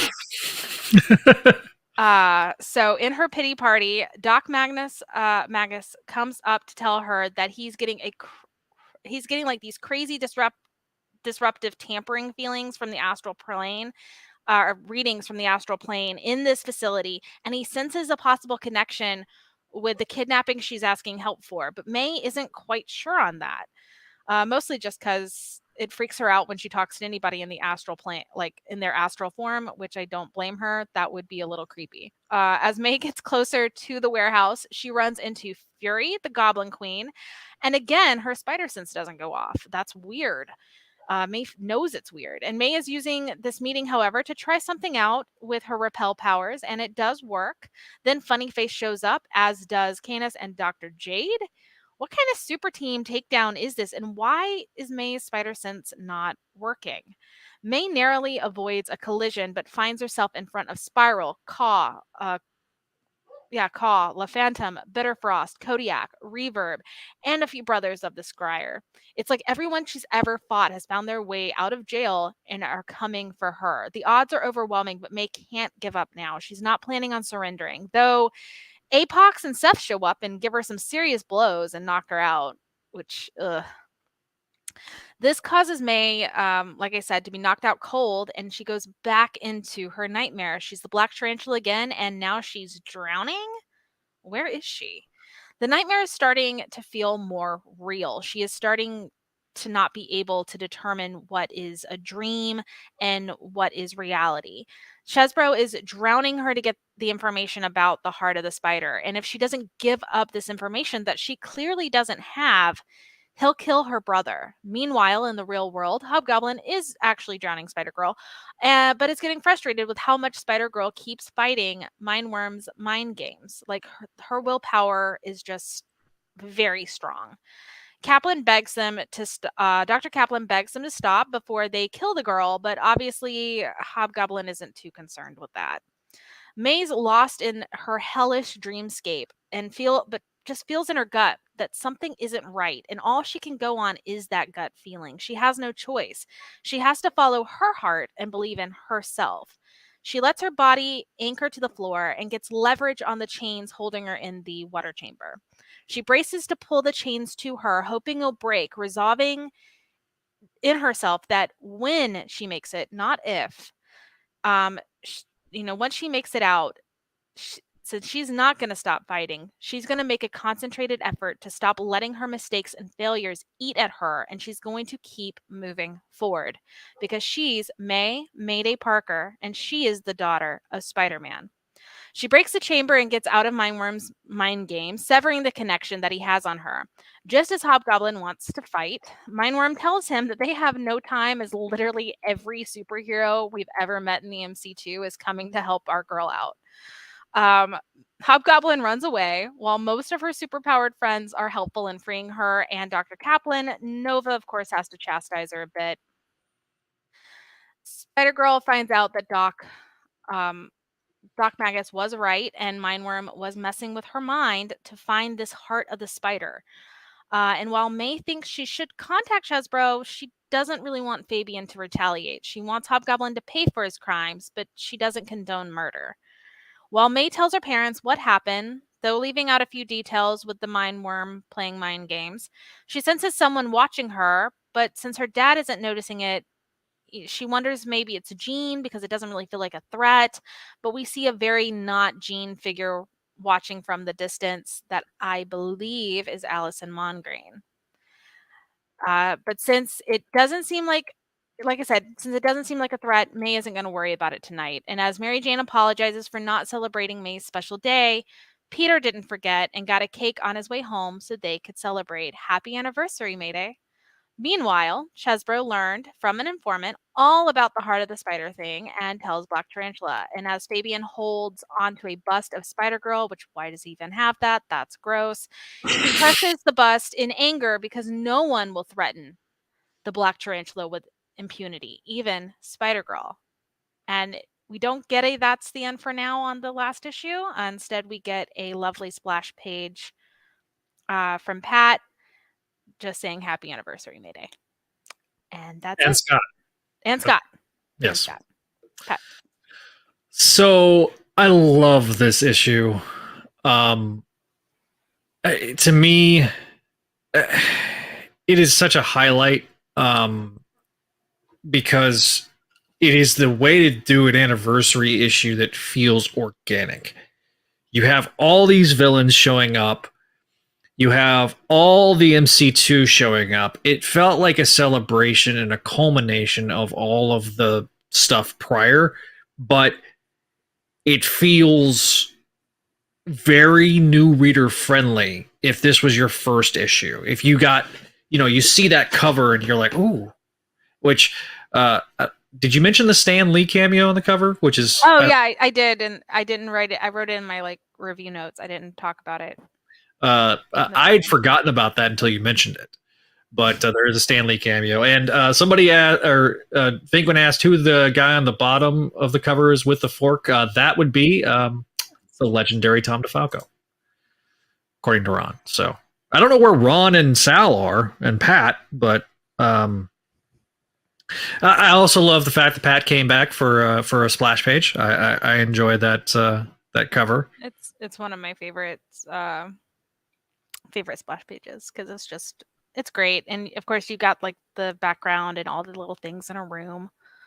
I mean this issue was a celebration. I mean, it was 10 years of Spider-Girl, and of course it's the little story that I don't think anyone ever really thought about lasting that long. Mm-hmm. So this was a celebration, and of course some could say the story itself is not necessarily as high stakes as we've seen May deal with, but I think for her, this was everything, and that's at the heart of who she is, and that's at the heart of just who the Parkers are. They are your friendly neighborhood superhero. They're not, a super spy or, whatever. They help It's people. not Captain America. Yeah. At May's core, she loves her family. She loves her siblings. She loves her, she loves her friends. And so that's where a lot of this comes from. This comes from her love and her fear about her brother. And just the Peter Parker with a soul patch scares me. A scary image. Yeah. Mostly because soul patches did not they're very dated. Very, very much so. Speaking of soul patches, Mindworm was a character I never cared about prior. Never. Oh yeah, no, I love Mindworm and MC2, but we've talked about this where it's there's characters that just didn't really work after a while in 616, and it's there's fresh life in the MC2. Yeah, it's a good example of the fact there's no bad characters, just bad characterization execution a lot of times, and under the right pen, it can work. Pun intended. And I saw where you wrote right. That doesn't quite relate, verbally versus written. Yeah. I wrote right, WRITE. You think you're so punny. I am very punny. So the pun was intended. But it's funny because poor Mindworm gets killed in the 616 and in the MC2 within a couple of years of each other. So poor Mindworm, because he got killed off by Paul Jenkins, I think. in a Peter Parker Spider-Man issue. Um, I love how strong mentally Mayday is portrayed here. It makes for this kind of fascinating conversation if this is due to her mom's influence or if this is like her namesake, because Aunt May was a little more stubborn than Peter. I So, well, I mean, I definitely think it's a part of just good parenting. Like, yes. I think Peter and Mary Jane tried really hard to make her an independent thinker and, make sure she's as smart as she can be, as confident and strong and, supported as she can be. Mhm. Which does show, but of course, even that can also still breed insecurity and, just being a teenager is insecure and traumatic. And think about everything May has gone through since becoming Spider-Girl. Right. Like, this is not her first rodeo in literally, like, having to fight her own insecurity and her own, like, mental blocks to save the day, because when she gets pushed to the limit, she's not she's not going down without a fight. And I think that that's, like, it's almost an internalized, like, personality trait. Is kind of what we're seeing here in her subconscious. Like, her subconscious is not going to just let Mindworm come in easily, even when it should be, because of how, like, emotionally low she is. It still won't let that happen.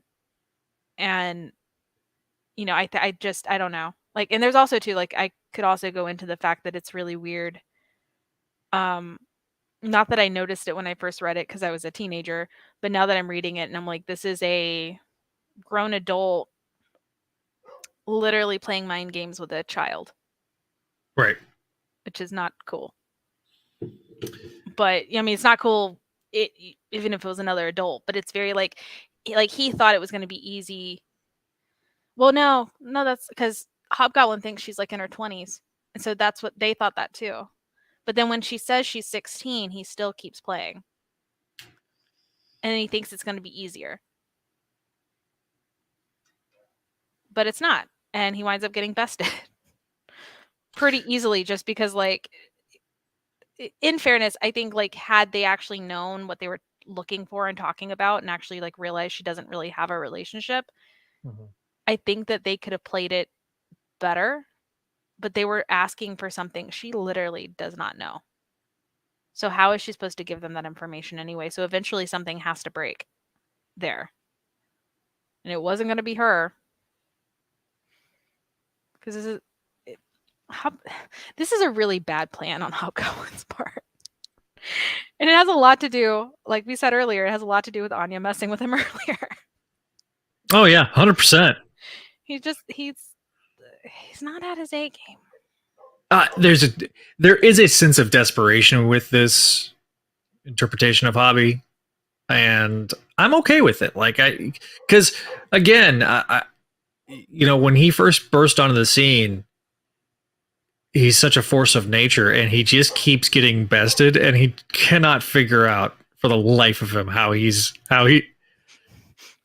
She must be so much older than, like, some 16-year-old girl. Like, of course, but too, he never figured out uh how old Peter was. He's not quite sure of their actual relationship. Right. He's got it in his head, which of course it all comes from just Fabian's weird obsession with May. That, they're clearly an item, even though they're clearly not.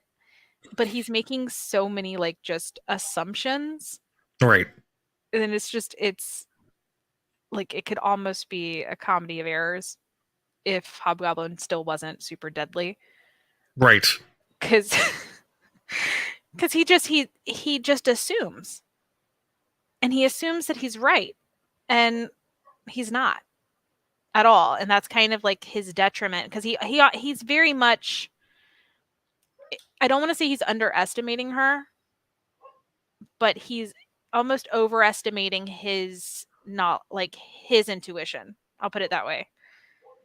And it's because of that, like, overestimation that she's really able to kind of quickly get out of her nightmare, which that was a nightmare. Just I that ugh. Anyway, really Yeah, all I have to say. I don't know if there's any more, because like I said, like I could go all day long on nitpicky stuff, but that's true. it's true. Yeah. You've done it. And I haven't made a joke about Nova's name yet. I'm gonna be good. See previous episodes of Make My Mayday for more. I mean, look, I literally was gonna say what a dick, but Yeah, God, he's such a jerk. so yeah, so I don't know. I also too, I really do appreciate the fact that like when she calls everybody in, everybody comes. Cause that was also like how Mindworm didn't just like freak out realizing, oh, there's literally everybody. Everybody. Yeah. Like because that was just like, can you like just like imagine like if you had every single character from the MC2 just like show up and like come through your wall? Like that's got to be intimidating. So I don't know. That's really like all I have. It's a great issue. I think, like you said, it's the perfect kind of, it brings every character in without making anyone feel dumb if they don't know who they are. Because you get a small introduction while still feeling, connected. So I'm ready to go to 16 if you are. Yes, Venkman did correct me on Yeah. the 616 Mindworm died in Spectacular Spider-Man Volume 2, number 22. So back when that still mattered. Yes. Different volumes. All right. Anyway. Kelly, breakdown Yes. 16, our last issue of the night. Last issue of the night. And like I said, I did warn you guys, it is a bit of a cliffhanger. But for some reason, Marvel Unlimited also said this was one issue out of one. So, it's not quite, but at the same time, this is kind of where we're getting these connective stories. So obviously it was out on shelves January 16th, 2008, and the cover date was March 2008. The title is called Broken Bonds. Wow. Thanks, Google Watch. It was about to tell me about March 2008.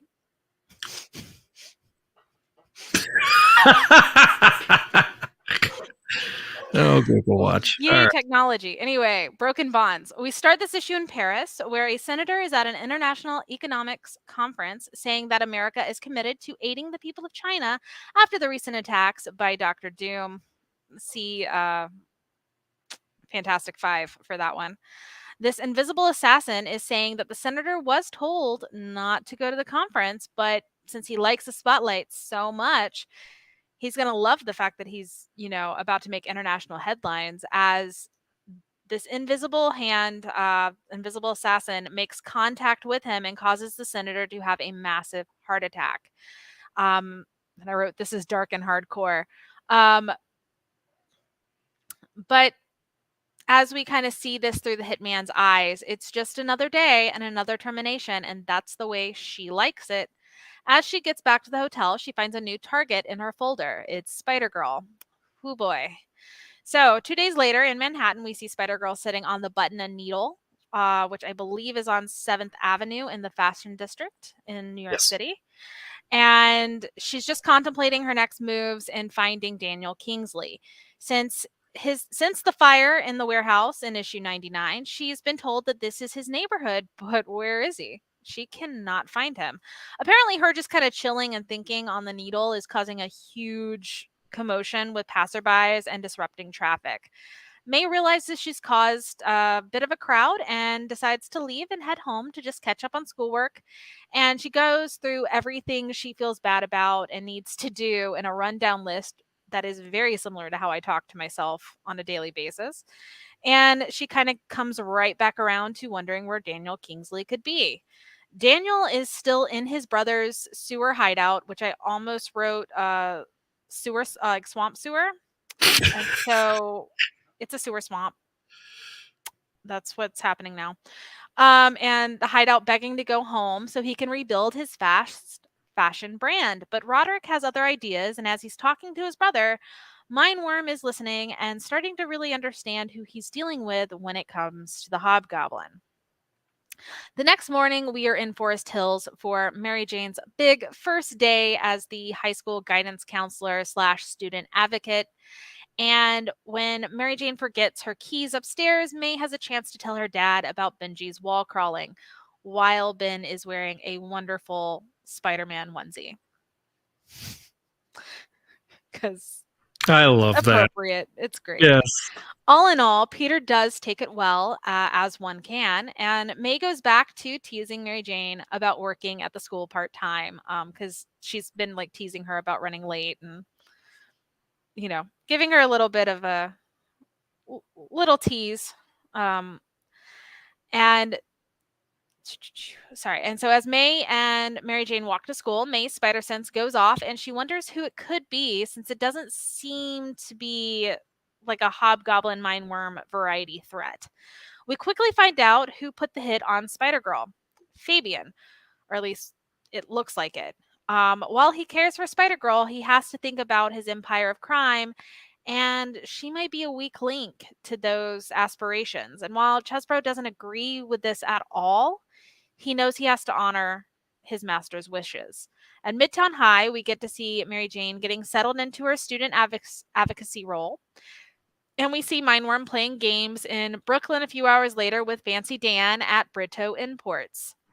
See, Dan got a call about the Whisk and Fisk files, and Mindworm needs to know more about that. Like, what's going on there? And we will give, and basically, he kind of offers, as he's pretending to be a tall Marilyn Monroe esque supermodel lady. He basically offers Dan false memories of the most satisfying lunch he ever had, which in exchange for information about this call. Just throwing that out there. Anyway, back at Midtown High, May wonders if she should call her dad or call Detective Drasco about Daniel Kingsley. But before she can do anything, she almost runs into Jean, who whispers to her that he misses her and wishes that they could get back together, which, yay, boys. Ugh. Anyway, Mindworm tells Hobgoblin about this, and I'm literally ripping this from the words. Psychic screws. He twisted on Fancy Dan, which again, and what he heard about the Wilson Fisk files. Hobgoblin is angry because he thought Spider Girl destroyed them. He's never lied to her about wanting her dead, so what gives? Like,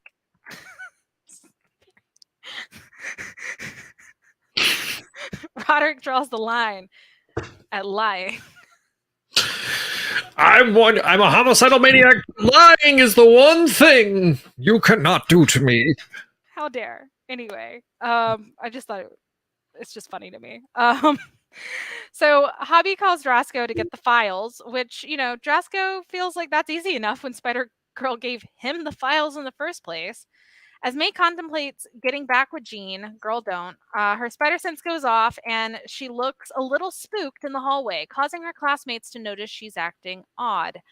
Saved by her ringtone, she answers her phone to Chesbro warning her about an assassin. She agrees to meet up, but does finish the school day first and gets a snack, so fair. Chesbro gives her a file on a person called Dead Spot. No photo, no gender, nothing beyond their hitman title. As Chesbro is talking to her, she starts to place that the only international guy she knows that would hire an international assassin would be Black Tarantula. But why would Chesbro warn her about a hit Black Tarantula placed? Unless they are trying to trick her into going after Dead Spot or someone else. She thanks Chesbro for the heads up and leaves as her spider sense goes off again. As Dead Spot comes out of hiding, she tells Chesbro that she's been also contracted to kill him as well, since he's now become a liability. Thankfully, May's hunch that someone else was in the room was right as she circles back to save Chesbro's life. A fight ensues, and Chesbro even tries to help subdue Deadspot to no avail.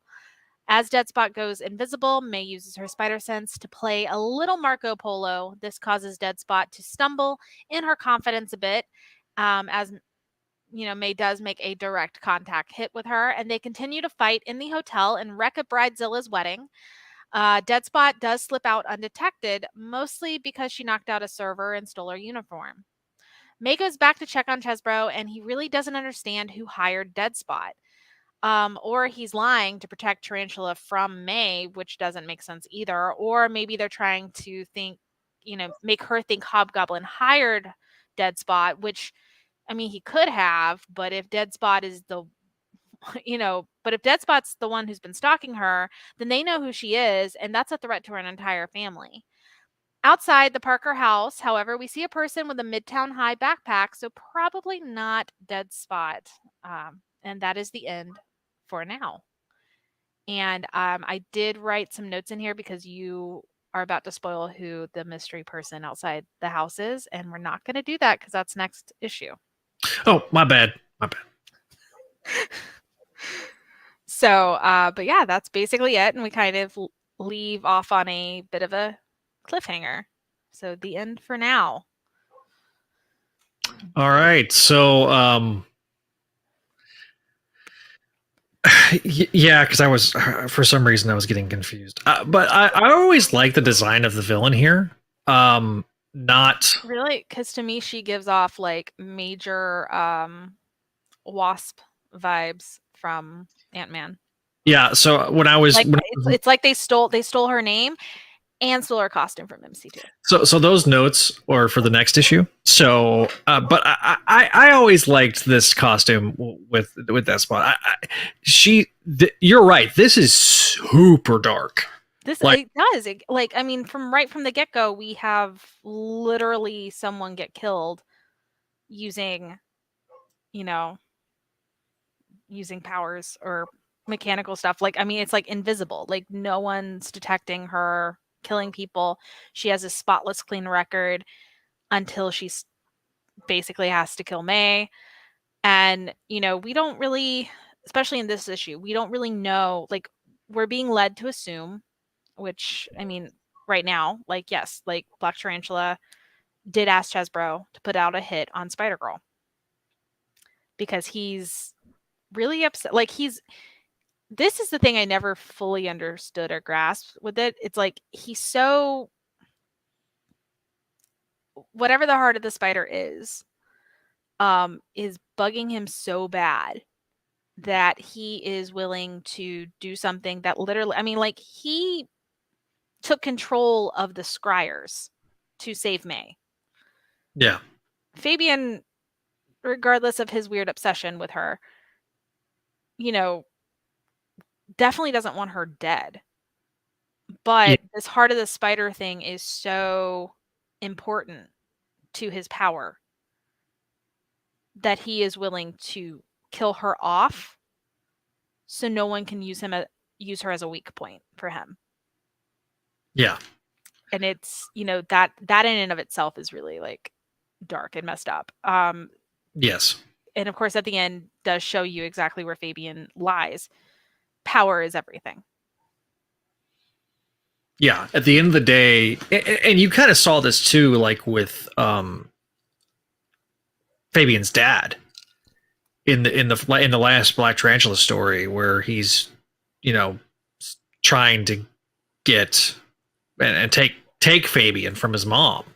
Yeah. It's all about, him going on, starting his part of the journey moving forward. And so it's very much in character if you know the history with Black. Oh yeah. Tarantula. Yeah, no, totally. But like I said, it's just there's a lot of lot of death and killing in this. Yeah, it very much feels like it was not. It was that they were trying to give it an edge. Well, I mean, I think it's an important thing. Like, I mean, it's about to say realistic, and it's like, we're talking about someone with spider powers. But Some teleportation, like invisibility powers too. yeah, but like the thing is like, okay, we've had so many stories where it's like, no, this is not fun and games. You know what I mean? Like, and this is a part of that. This is not fun and games. Somebody has now put a hit on her because they deem her a threat, which I mean, she is a threat to a lot of bad guys. Yeah. I love how she was like, how am I a threat? Like, why would Chesper be protecting Black Tarantula from me? She doesn't see herself that way, which of course we don't, because she's the hero. But that's kind of where that's coming from. And it's like, yeah, this story wise, it makes sense for the world. Like, it's not like it's jarring that way. It's just more of like, when you really think about it, it's like, it's kind of serious. Like, it's a lot more serious than, finding a doctor, which of course, like, I mean, it's pretty messed up that Hobgoblin was like, oh, I need to find this like ear doctor, this children's ear doctor, and kidnap him just because I'm petty. Like, so, Yeah.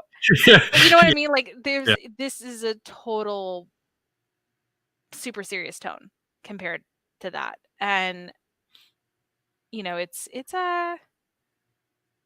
it ups the ante, which, like I said, we're gearing up towards Brand New May, which is a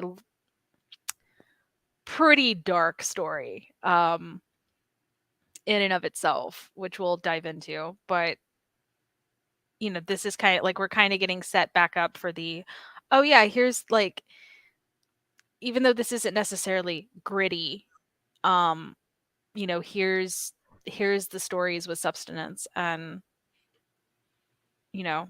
are a little bit more,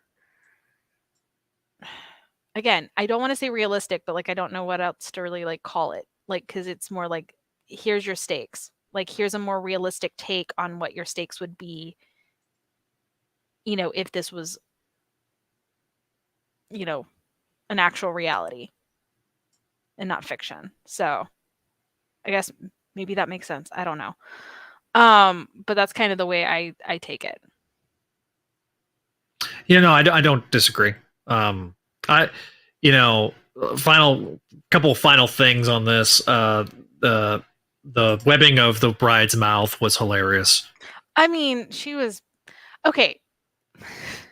I'm pretty sure that this is like a joke because at the time, like, Bridezilla's was like a huge reality TV show. So I'm assuming Yes. this is coming from that. I'm not saying that the bride does not deserve it. However, as an adult, I mean, of course, the people writing this were adults, but um, weddings are expensive. Oh, And I don't even so, want to like, talk just about like, even think about putting yourself in this like bride's shoes, because like, she's stressed out. She wants everything perfect. It is not going perfect. And now Spider-Girls come in. There's this invisible assassin that's like pushed down their photographer and like took their camera, and everything is going haywire. And then of course the bride cusses and speaks inappropriately and disrespectfully to Spider-Girl, so she just webs her mouth shut. And then instead of anybody feeling bad for her, except for like that one older gentleman, everybody's like, serves her right in her own wedding. I feel really bad for the bride. I mean, it's funny, but it takes a lot of the seriousness out for a second, and it's fun and joyful. And yes, I'm trying to think. I feel like May's webbed other people's mouth shut, but it's not a they're right. Like, she doesn't do it as often as Peter does. But it's funny. It's cute. I don't know. There's really not, like, to me, there's not a lot to say because like even you, when you were writing your notes, you kind of immediately went into the next issue. I did. And this is kind of the way, like, I feel like this should be given, but I had to cut it off somewhere. Otherwise, this would be like a 7-issue discussion. Mhm. And But, we're at 2 hours yeah, doing we're at 2. issues. Yeah. Yeah, so, we had to stop it somewhere, and at least this is like a decent little pause Mhm. in the story. Um, but yeah, no, like, it's just we've got a lot of little mysteries we gotta come back to. Some comments. Only expensive if you don't do it right. Look, I did my first wedding on a shoestring budget of like $1,500, but and planned it in 3 weeks. It's Don't do that. Um, but also, what's with you, like, planning really quick weddings? Like see, don't be Normie Osborne. listen, I Sorry. second wedding Low was not blow. Sorry. the second wedding was not intended I to be. know. But yeah, no, I because of the first wedding is the way I did it. But you know, I get it. Every bit of what you said is true because like weddings are stressful. It doesn't matter what the size of the wedding is. No, and see, and this is my thing. Like, I think people forget about that. Like, this is a little bit of a tangent, and we'll come back to everything. But like, Yeah. people, that's the one thing. Like, I wish we would maybe go back and look at Bridezilla with a new site, because reality TV shows like to twist the narrative for what will cause people to view it.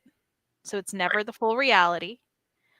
But two, like, just thinking about from all sides, like, it is stressful because it's never, a lot of people have like their hopes and dreams built up into this one perfect day, which of course is the wrong mindset to have on anything like that. But weddings are also never always about the bride and groom. It's more about the families and what they want. Like, I've discussed with you, like, because my brother eloped. Um, my mom called me because her dreams of being like the mother of the groom were dashed. And so weddings are not about, it's, there's a lot riding on them, and it's not just the bride's dreams or the groom's dreams. It's what their family's putting on. It's a very stressful day that, we could also get into, like, is it even worth it? But Oh no. there's a whole thing there, and that's what I'm saying is, like, I I don't know, maybe it's just because, like, I am older, like, because I remember thinking that was hilarious, and it's a funny scene, but, just kind of rereading it, and I'm like, my immediate reaction now is not the, "Oh, haha, Bridezilla got what she deserved." It's like, yeah, no, I'd probably be cussing too if my $30,000 venue, and my Photographer that always. $5,000 dress and $2,000, because the wedding industry is just like, the moment you say wedding, you can tack on extreme amount of money for no reason. But you know what I mean? And that's what, like, that was the thing I was thinking about. I was like, I probably would have cursed, the person crashing my wedding too. Like, that's not like, does she have to be that mean and bridezilla about it? No. But from her from her point of view, like, that just, like, ruined everything she was trying to keep the day together. Like, that could have just been the last straw. For all we know, her uncle is already drunk and, ruining everything, and, like, they're still on their vows. Like, we don't know. Or mom's like trying to get the slideshow up to where they show all the embarrassing photos, Well, like you're at that part of the wedding. but see, that's what I'm saying is, like, I can't for the life of me just be like, haha, that's funny, she got what she deserved, because I'm like, I don't know that. May's a little bit of a jerk here. That's true. That's true. Which, I mean, it's a lot like her dad. Her dad would have pulled the same thing. 100%. This is her dad coming out at her. So, got any other final thoughts? No, not entirely. Like, I mean, not entirely. Like I said, the only thing I really, like, wrote here was, you know, don't talk about a certain someone yet. That reveals in the next issue. My bad. I kind of binged. Yeah, no, and that's fair. Like this is one of those stories where you want to just go right into the next one. But again, if I went into the next one, we only have 2 issues before American Dream, and I had to stop somewhere. So we're gonna put a pause, and then we'll finish the other 3 issues, and then just before Brand New May, we will go into American Dream. And so, we've kind of got that set out for us, and we'll talk a little bit about that later. But I have an email that we received. Did we get any other reviews or voicemails? Earlier, I did not see any reviews. So if you want to leave us a 5-star review on your favorite podcasting catcher, please do. Yes. Let us know how we're doing. You can always send an email to makemymayday@gmail.com or SpideyDudeRadioNetwork@gmail.com. The voicemail line, if you want to leave us a voicemail, is 818-925-6631. But we did have an email. It is from Thinkman. All right. He says, "Hello, Kelly and Zach. Wow. This was one of those Spider-Girl stories." Are you going to read the title? Oh, the title of the email says, "Cassidy is gone. There is only carnage." Don't know why I brought up. Good job. I don't know why I brought up the Hobgoblin voice first. Anyway, a bad Mark Hamill impression. Anyway, hello, Kelly and Zach. Wow, this was one of those Spider-Girl stories I've been dying for you to cover, and you definitely delivered a fantastic episode. Firstly, can we just gush about Ron Frenz for a second? Not only is his art absolutely gorgeous as usual, but he drew one of the best Carnages he's ever seen. Carnage is not an easy character to draw, and there are very few artists who capture the energy that we got from Mark Bagley, but Ron knocked it out of the park. He always likes to say that he began reading Spider-Man with ASM 362, which was during the original Carnage trilogy. As a result, Carnage has always been one of his favorite Spider-Man villains ever. However, over the past 30 years, he's not been in the best stories. Red Goblin, anyone? Thankfully, that isn't the case here. Tom and Ron gave us one of the best Carnage stories in years. As mentioned during the show, the ending is a tragic downer, with Moose hating Spider-Girl and Mayday feeling guilty that she may have permanently damaged her baby brother's hearing, but all at the same time, it is quintessential Spider-Man. It feels like the kind of classic ending you'd see in the Lee Romita run. Looking towards the end of the episode, or looking forward to this episode. So until Kelly finally has enough, flies all the way to Texas and takes away Zach's soundboard, make mine Mayday. Sincerely, Vinkman. P.S. During the recent Fantastic Five episode, you teased the possibility of doing some audio commentaries of the 2 Tim Story Fantastic Four movies on Patreon. For as long as you have time to do it, he'd be down. So maybe. Listen, we're going to be doing some more audio commentaries now that Spec Spidey and MTV Man is going to be is up on Disney Plus now, so we can. Oh yeah. So we are. So Kelly, you're invited to. We need to make Neil watch MTV Spider-Man, so his eyes will burn out of his sockets with the dated CGI. Oh, he wants to do that. So Good. So him and me, and whoever wants to jump on, we'll be doing some. Yeah, I want to talk about Lisa Loeb voicing. She voiced Mary Jane, right? Yeah, she did Mary Jane. Yeah, Lisa Loeb. So anyway, you got that forward to over on Patreon. We also did a ASM1 commentary. So that's fun. Yeah. We can't put that on YouTube because, but there's a lot of things. There's a lot of things we could do with Patreon only, but we should not. All right. So for our preview for next episode, we will follow up with this story in issues 17 and 18, plus more Anya in 16 or 19. We'll explain that. Stops mattering, guys. Marvel said so. Although they fixed it in Marvel Unlimited on the digital copy. Yes. But all my issues show 16. Including the special scroll cover. How did that? I still don't understand how that got that didn't get caught. But we're going to have a bit of a short episode next time, since we're just going to go through 17, 18, and 19. And then we're going to kind of take a break from Spider-Girl for a second and go over American Dreams mini that she received, because well-deserved and needed. And then we will be coming back after that for the final big story and Amazing Spider-Girl that is Brand New May. We are going through it, because we'll be a third after next issue. We'll be a third. We'll be 2/3 through Amazing Spider-Girl. But we've got an exciting rest of the year planned for you guys. So thanks for sticking with us. And now we are definitely getting into some high stakes action going forward. Yeah. So this month, this will be obviously the episode for October. We're only going to do probably one episode the next 2 months, just because the holidays and life. So holidays are busy. I mean, yeah, like I'm somehow now roped into being Nezuko for my brother for Demon Slayer. So now I have to like actually figure that out. Oh dear.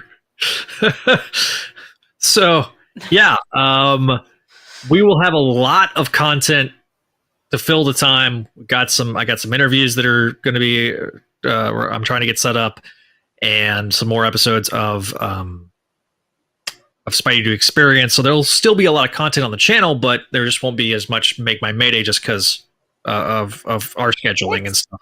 Yeah, but I do think that like the way that we're setting this up and planning it, I think is as perfect as we can. As we've discussed previously, the last thing we want to do is cause so much stress and chaos that we can't put out a good show consistently. Exactly. And, while, it's going to be a little slow the rest of the year, this gives us time to do what we need to do and be adults.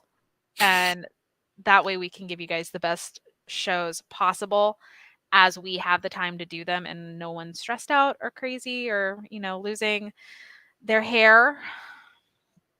Well, that was not a joke at you. But then I realized as I was saying, I was like, oh God, this is going to come off that way. No. But yeah, no, like, it is what it is. The holidays are fast approaching and kind of trample everyone alive. So we're going to do the best we can. But then that way we're going to come back with Brand New May. I think the idea is in the new year, right? Or we're going to start it. Yeah. So the idea is start it before the new year, and then we're going to kind of go finish it out. And then that way, like, hopefully we'll have some new Mayday sightings in this end of Spider-Verse thing that we'll be able to continue and talk about. Maybe it won't be as bleak and sad, because I definitely don't want to leave Amazing Spider-Girl, or because that means it's the nearing of the end. But yeah, we're barreling closer to Spectacular Spider-Girl, and then the dark times. But we're gonna have fun, and I think we've got a solid, like, easy plan here so far. So yeah, I'm excited. I'm excited to talk about American Dream, because I don't think I've reread that in like 4 years. This will be my first time reading it. So wow. Okay. So I'm actually looking forward to it too. We got some other stuff. This is the last official MC2 mini, though, right? Yes, it is. So even though, I mean, we could totally bring up, like, because they were recently shown in a Marvel book, because we talked about it on the crawl space, and I can't remember. Oh, it was yeah, I can't remember. But like, they were actually, like, I mean, like, A-Next is also alive and well in the memories of 616. Yeah. I mean, especially it'll be interesting to see, because Cassie's kind of the preview, or the whatchamacallit, the concept art for Ant-Man and the Wasp. Yeah, that too. Also, Vinkman just brought up before we end tonight's show, which I thought we were nearing the anniversary anyway of our first episode, and I even thought about it because I thought about bringing it up with us reading the 10th anniversary. But apparently, when we started this show, because now it's almost 1 a.m. my time, Yeah. it is our second anniversary. Yes. Well, happy anniversary, Kelly. 2 years later, we are almost we're over halfway through. Halfway done. Yeah. Yeah. Crazy that we've covered. The amount of books that we've covered in these last 2 years is pretty astonishing. And actually, let me see if I can bring it up because I've got my reading list. The Excel spreadsheet. My Excel spreadsheet. But I do believe we've gone through a lot.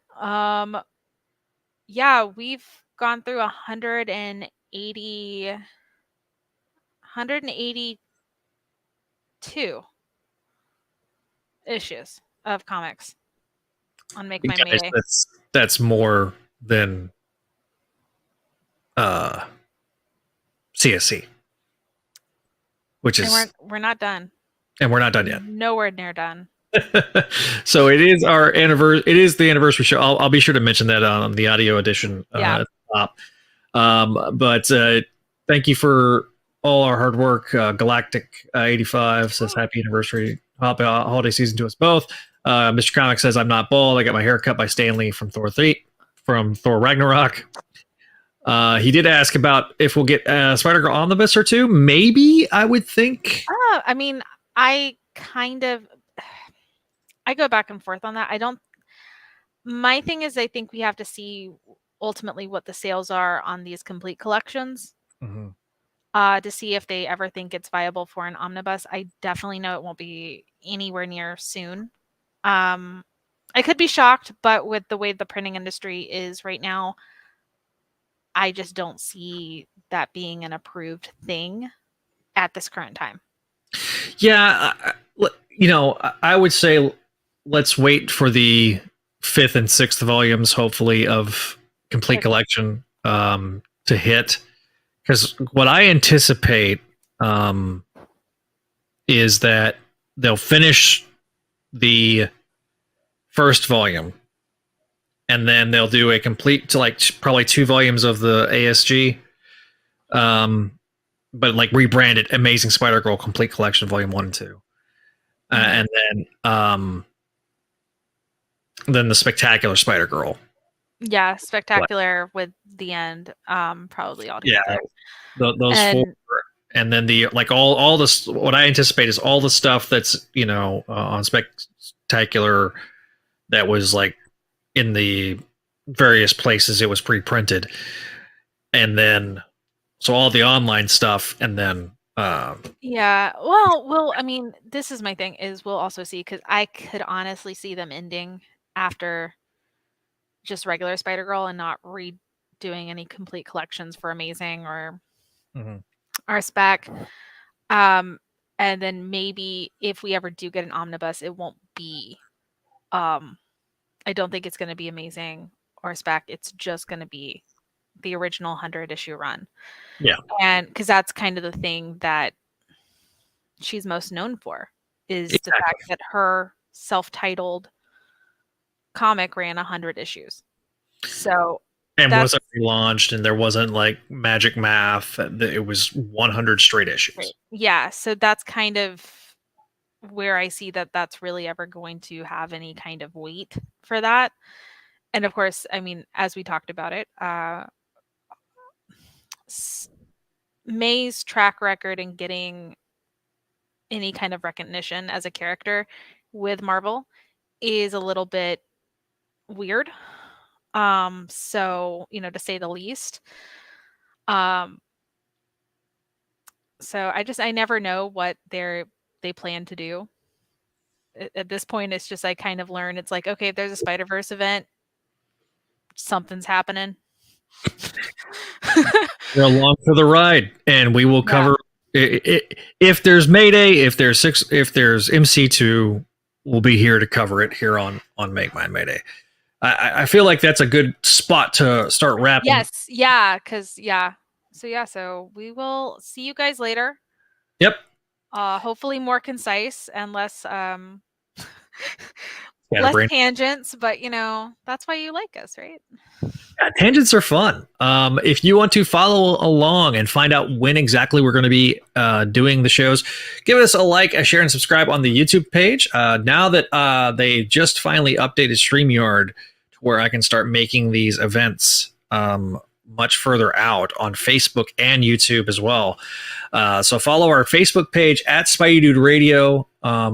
Also Instagram at Facebook.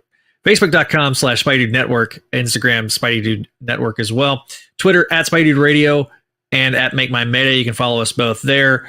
YouTube at Spidey Dude Radio Network, Instagram and TikTok. You can follow Kelly on Instagram, KMcDaniel28. You can follow us both on TikTok as well. I will be working on making some more shorts and doing stuff to not only promote this show, but all the stuff on the Spidey Dude Radio Network. Got more great stuff coming soon, like ASM Classics, Books of X, the Salby Sim Era podcast, and of course you can check out our legacy contents, Clone Saga Chronicles, and Spectacular Radio. Everybody, thanks for watching. Thanks for listening. If you're listening to the audio edition, give us that 5-star review. Leave us a review, and we will review it on a future episode.